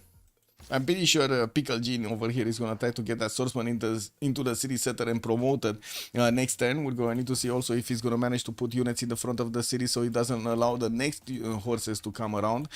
His Villageois is also trying to get the road built. Isn't this kind of bad? Because Malo Raiders are definitely going to come out, right? There's no stopping them. They're coming out in 5 turns. And we already see Mapuche starting to get pre-builds. He already has 2 at the moment, but I'm pretty sure they're going to get out after the builders here. And the Malo Raiders? Whew. They're going to be quite strong against anything that Rome puts out. 34 science, 39 culture versus Pickle Gene's 46, 49. A bit more production on Pickle Gene, a bit more production also on Mr. P over TV Villageois, 99 versus the 61 of Rome. While Rome is still on 4 cities, he's starting to get his baths out. We're starting to tick down the clock until the next era, 5 turns to go. And we're going to see if they do manage to get their era score going. I do see England did manage to finish his pyramids next to the city of Newcastle upon Tyne. Got one of those theaters next to it. We do have him choosing Ancestral Hall as a specializing building in the Gavron Plaza. While he did still not settle Uluru, he did get quite a few horses to go towards Samarkand and is waiting for Rome's warriors to actually get to that city center. And these warriors are not even gonna get with the first levy to the safety settle of Samarkand. But at least he has a chance to be safe. You know, there is that. We don't know if there's gonna be a chance for Psychat to actually be safe here. And Toto? Okay, Toto started to also get some galleys out. Plymouth, Bradford getting galleys out. He can use Manchester. He can use York to get some galleys out. The only how to say a city that he cannot use is actually Nottingham because it's inland, and not even a harbor actually got put out in a position that he could use it to get some naval units out. In the tech side, we do have 2 turns for Shizu to get cartography. Looking at the score tab, he does have a decent amount of gold on his teammates. He's also 3 turns away from mercenary, so he's gonna get the half cost upgrade anyway, and this is gonna be significantly faster than whatever Eleanor is gonna put on the table here. Already Eleanor is getting smashed. We do have Bristol with another galley coming out next turn, and it looks like the Persian galleys are making their way to the capital city of Saichat. There are also some fish tiles that he could grab some extra strength from, and from what I do notice, he's still keeping quite a few in his borders while he's applying the power, the pressure against his opponent with the other ones. Indonesia still didn't get actually one of those Squadrons out. I do have to point out Indonesia does have the amazing ability of buying naval units with his faith per turn, and he's on 21 faith per turn right now. It's not that big, but still can buy quite a few boats, especially galleys. Every 3 turns, poof, a galley. Every 3 turns, poof, a galley. You know, another 3 turns, poof, a galley, and so on. Colosseum coming out from Palembang. He did manage to get that, and of course got to roll quite a few of these happiness points. Now we do have him on 56 science and 71 culture, not to mention 126 points of production. Looking good right now on the side of Marco. Kokusu was right. Look at that, Marco VIP. I gotta admit, Marco VIP. Also, Juan J, good evening, sir, and welcome. Rome making it easy for Mapuche to kill him. Kinda looks like it, yeah, kinda looks like it. This is gonna be unfortunate because again, Mapuche is gonna have quite a power spike in the next few turns. Castles in 4, Divine Right in 3. I'm quite surprised Pickle Gene is actually not building more horses. I'm very surprised, right? This is the moment he actually needs to get quite a few of them. Yeah, there we go. Yes, more horses, ponies. All the ponies unite. Yes. Puelmapu getting that builder out in 2. A lot of farming going in that city center. I do see also writers being picked up by Eleanor. The first one, Valmiki, did get out, and we're going to see how quickly he's going to get the other one. It does seem like he's on 6 grade writer points a turn. That's pretty good, not bad. 5 turns, he's getting another one, easy peasy. While we do have him getting a significant amount of galleys, he's still 3 turns away from Buttress. Oh, wait a second. Psychat is even further behind. He's barely getting Buttress in 5 while Shizu is getting cartography in 2. Oh, this is just not gonna work. Ooh, side chat. There's gonna be a lot of destruction over here in the wash. A lot of destruction. Why didn't they let the Tiki Hatians actually have their fun? I don't get it, man. I don't get it.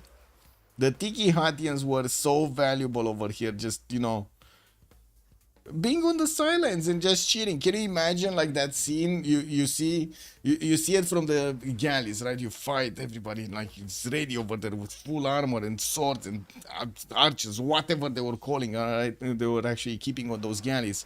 Different times, tough times, and then you see a landmass somewhere, you fight your opponent, you see like arrows flying next to you and so on, stuff just getting hit. Wood sound, ding ding bong bong, the seas around you and so on, and from, you know, very far away you hear, yeah, get him, bro, yeah. You know, from that tiny island, yeah, give me my coconut back. Oh, I don't know about that. I kind of feel like why Shizu sent a slinger to just shut them up, man. You know, like, whoa. What are you doing here? What are you doing, man? My men are trying to actually focus and you're like cheating for coconuts. Are you real? Are you for real?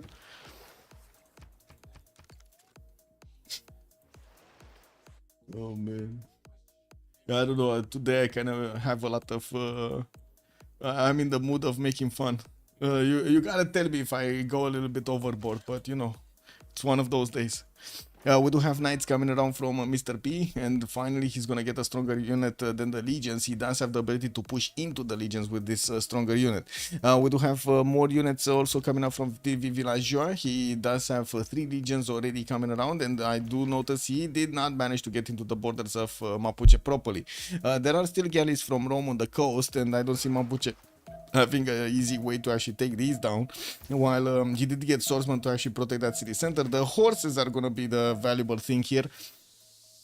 If he does manage to upgrade them into Manual Raiders and get them in good enough numbers. I don't think he will though, because Shizu is getting his cartography. I'm thinking he already did manage to get his mercenaries.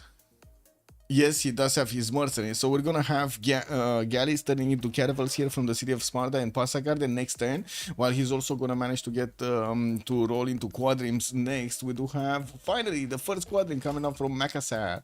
There is also Indonesia with some builders that will allow him to actually get those extra points going, those extra points of production into those quadrims if he needs to quickly.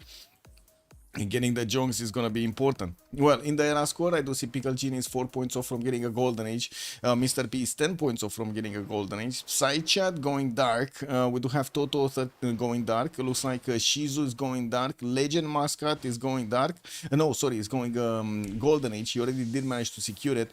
TV Villageois is gonna secure it. 59-55. Marco is 5 points off. That's kind of unusual, but I think his Jong is gonna be fine, right?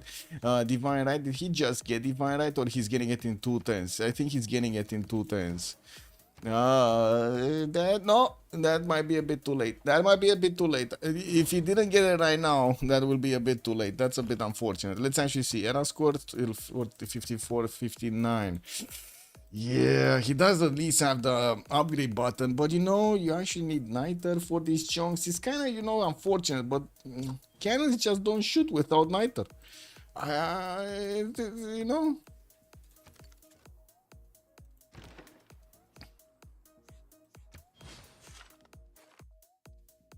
This is what it is.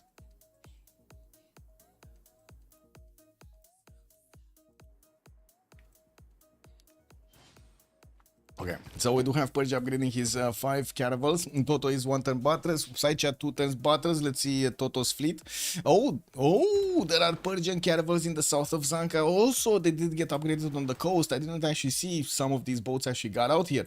He did get a harbor from that city center and is pumping out quadrims, while he does have a few galleys that are going to need to turn back and keep upgrading here. It looks like they're going to put all of the gold on Shizu. So on one side, we do have Shizu, that's kind of the VIP right now with the Legend Mascot, you know, just simming around. We do have also Marco simming around, but it kind of looks like Shizu's carrying.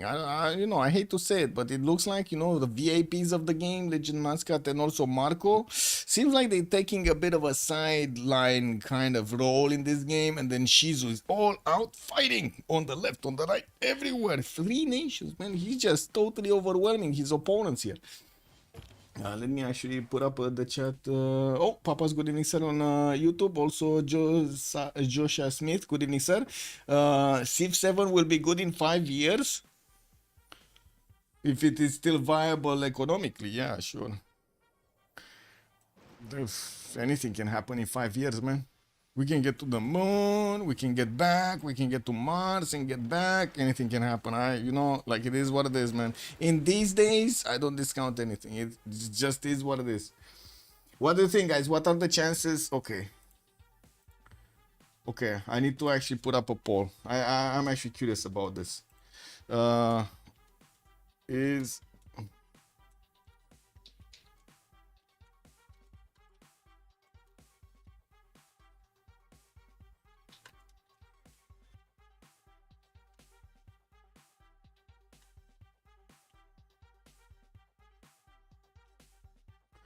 I'm curious. Okay, I'm curious. I'm put it for 5 minutes. I'm not gonna let you think about it. I'm putting a poll up.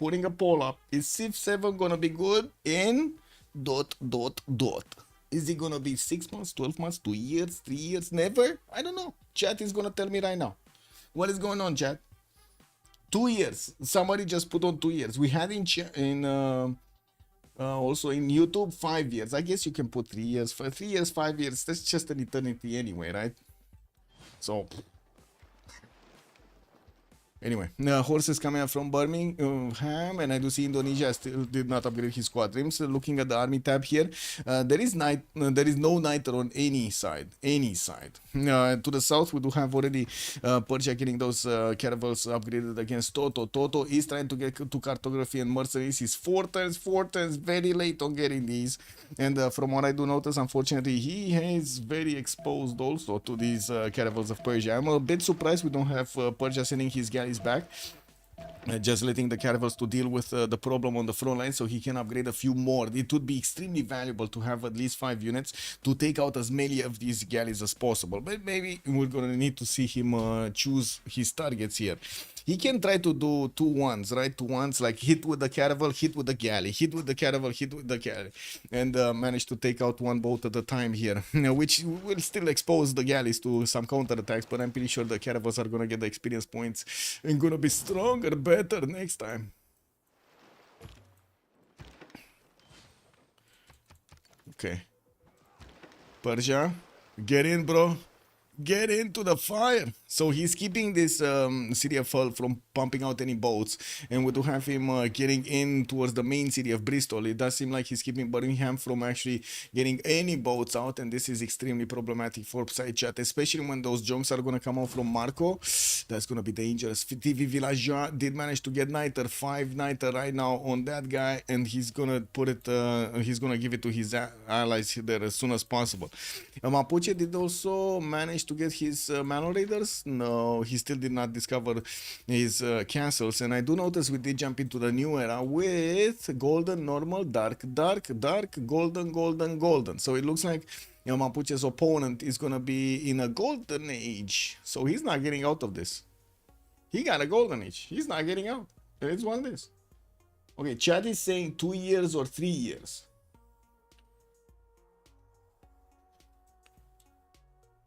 And how much do you think is 3 years, 2 years of development for a game that doesn't really sell?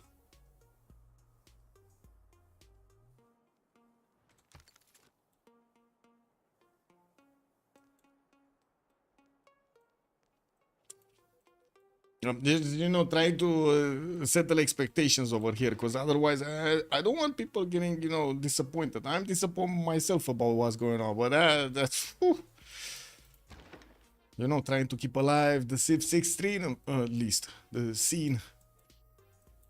Okay, boats coming around from England. He might actually lose one of his cities, Bradford, before he's gonna get the walls. There is a builder there allowing him to help. Cartography in 3, he does have the ability to actually get some boats from Manchester, and that's a victory very quickly on this tilted axis map. I don't know who won, but I'm pretty sure it was Middle Moove, wasn't it? From the hand of the It wasn't the right team? No, it was WSS. Sorry, WSS, not Middle. WSS did manage to win the game right here, even though we did have Sumerian with some very big stuff over there. Side chat just couldn't handle the pressure of his opponents, and I gotta say again, I'm kind of sorry we didn't actually start off from the beginning with enough time to get going through the pick and ban phase. Thank you so much, TV Villageois.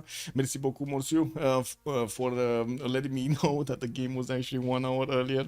Oh my god, I was like sitting over here just eating a soup, and I was like soup just came out, it's everywhere.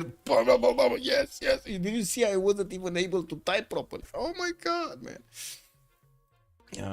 Yeah, GG. That's a GG. Did someone have a party to go to? I mean, we didn't even have a single city being taken, man. We didn't even finish this. I don't know how to finish this.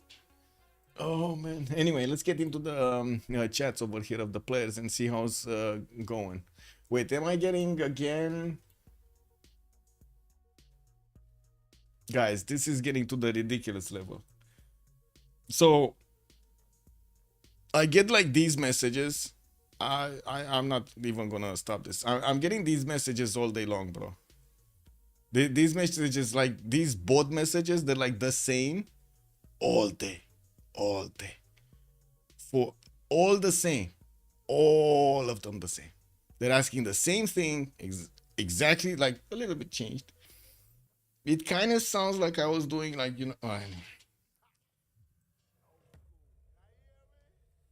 wow, bro. Wow. I would say the level of actually how to say pressure from others.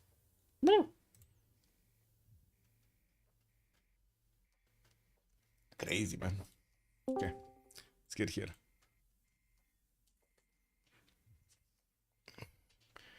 GG, well played.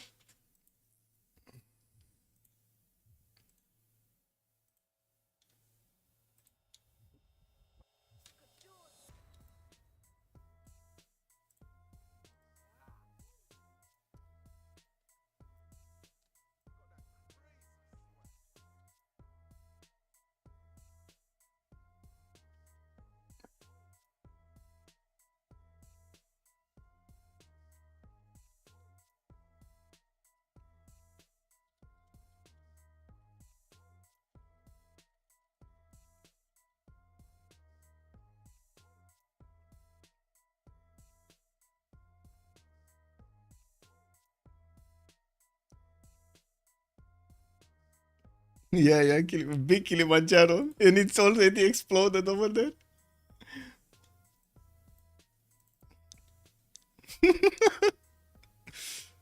And you had so many turtles. Oh my god, that was like such a good spawn for good-ish, I guess. Not perfect, but good-ish for Indonesia. I was curious why you didn't put down Holy Site from the city of Banger Mason next to the Wonder to get the splendid bonus as well as the other.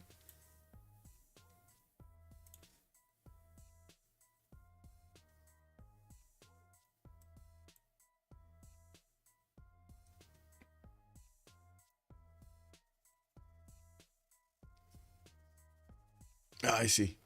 Okay.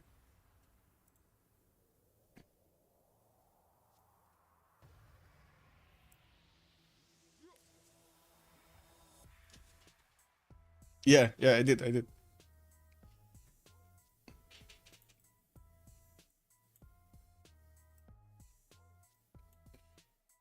Then you had to move. Yeah. Went back. That was quite a sacrifice on Rome to get, well, there was a big sacrifice on Mr. P to get his Etemenanki and then get the like campuses out before his encampments.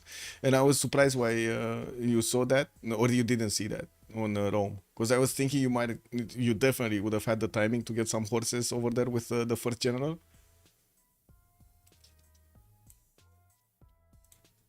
Mm-hmm.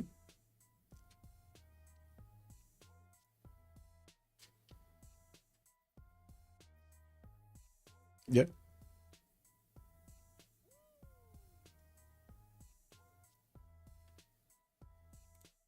And I was like, maybe Mapuche can kill me later, so I need to stab on my cities to get science, to get food and production.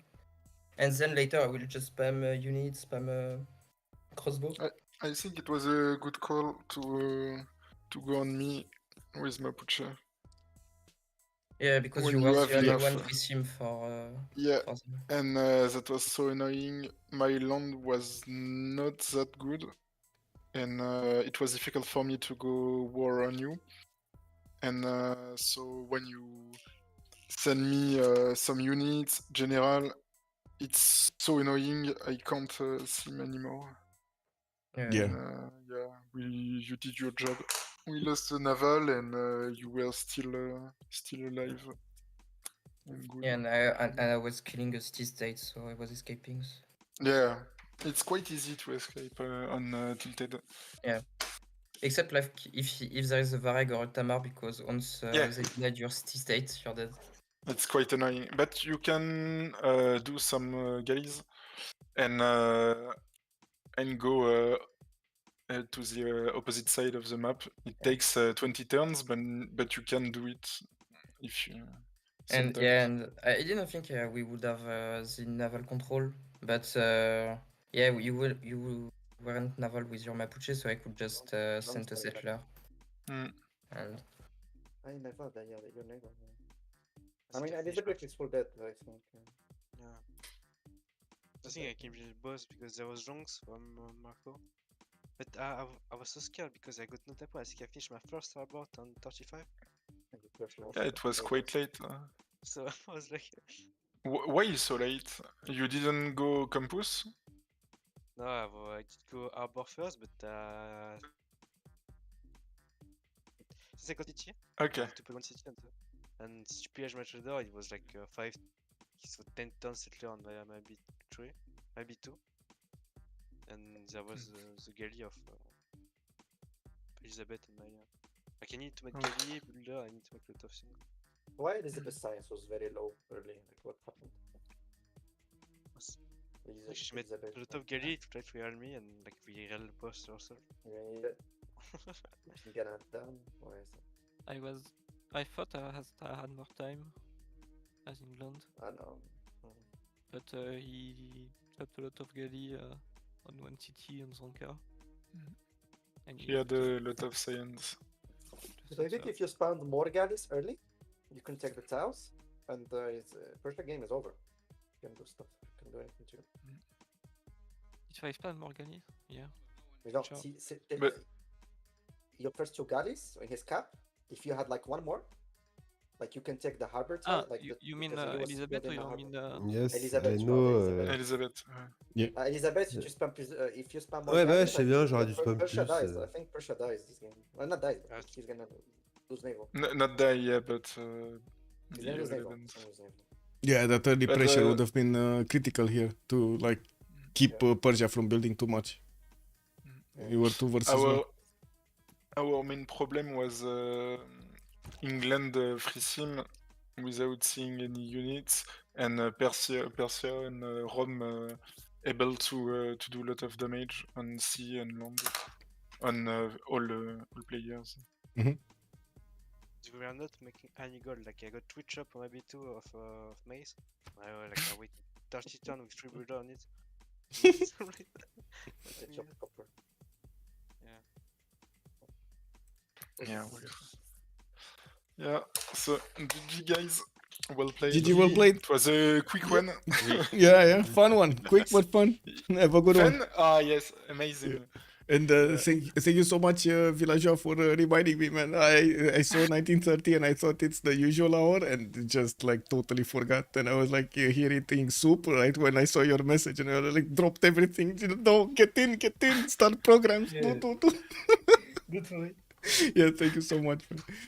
Have a good Thanks, evening. Michael. Bonsoir. Bye. Bye. Bye. There we have it. We heard from both teams about their challenges during the game and what they were thinking about doing, what were the strategies from the beginning. Let's see what we're gonna have tomorrow. I believe it's gonna be a game with FDLV. But anyway, keep tuned. How to say? Follow the channel, subscribe, and of course we're gonna see each other in the next one. We do usually have the game started off between like 1800 and 2000 GMT. So stick around. Have a good evening. Bye.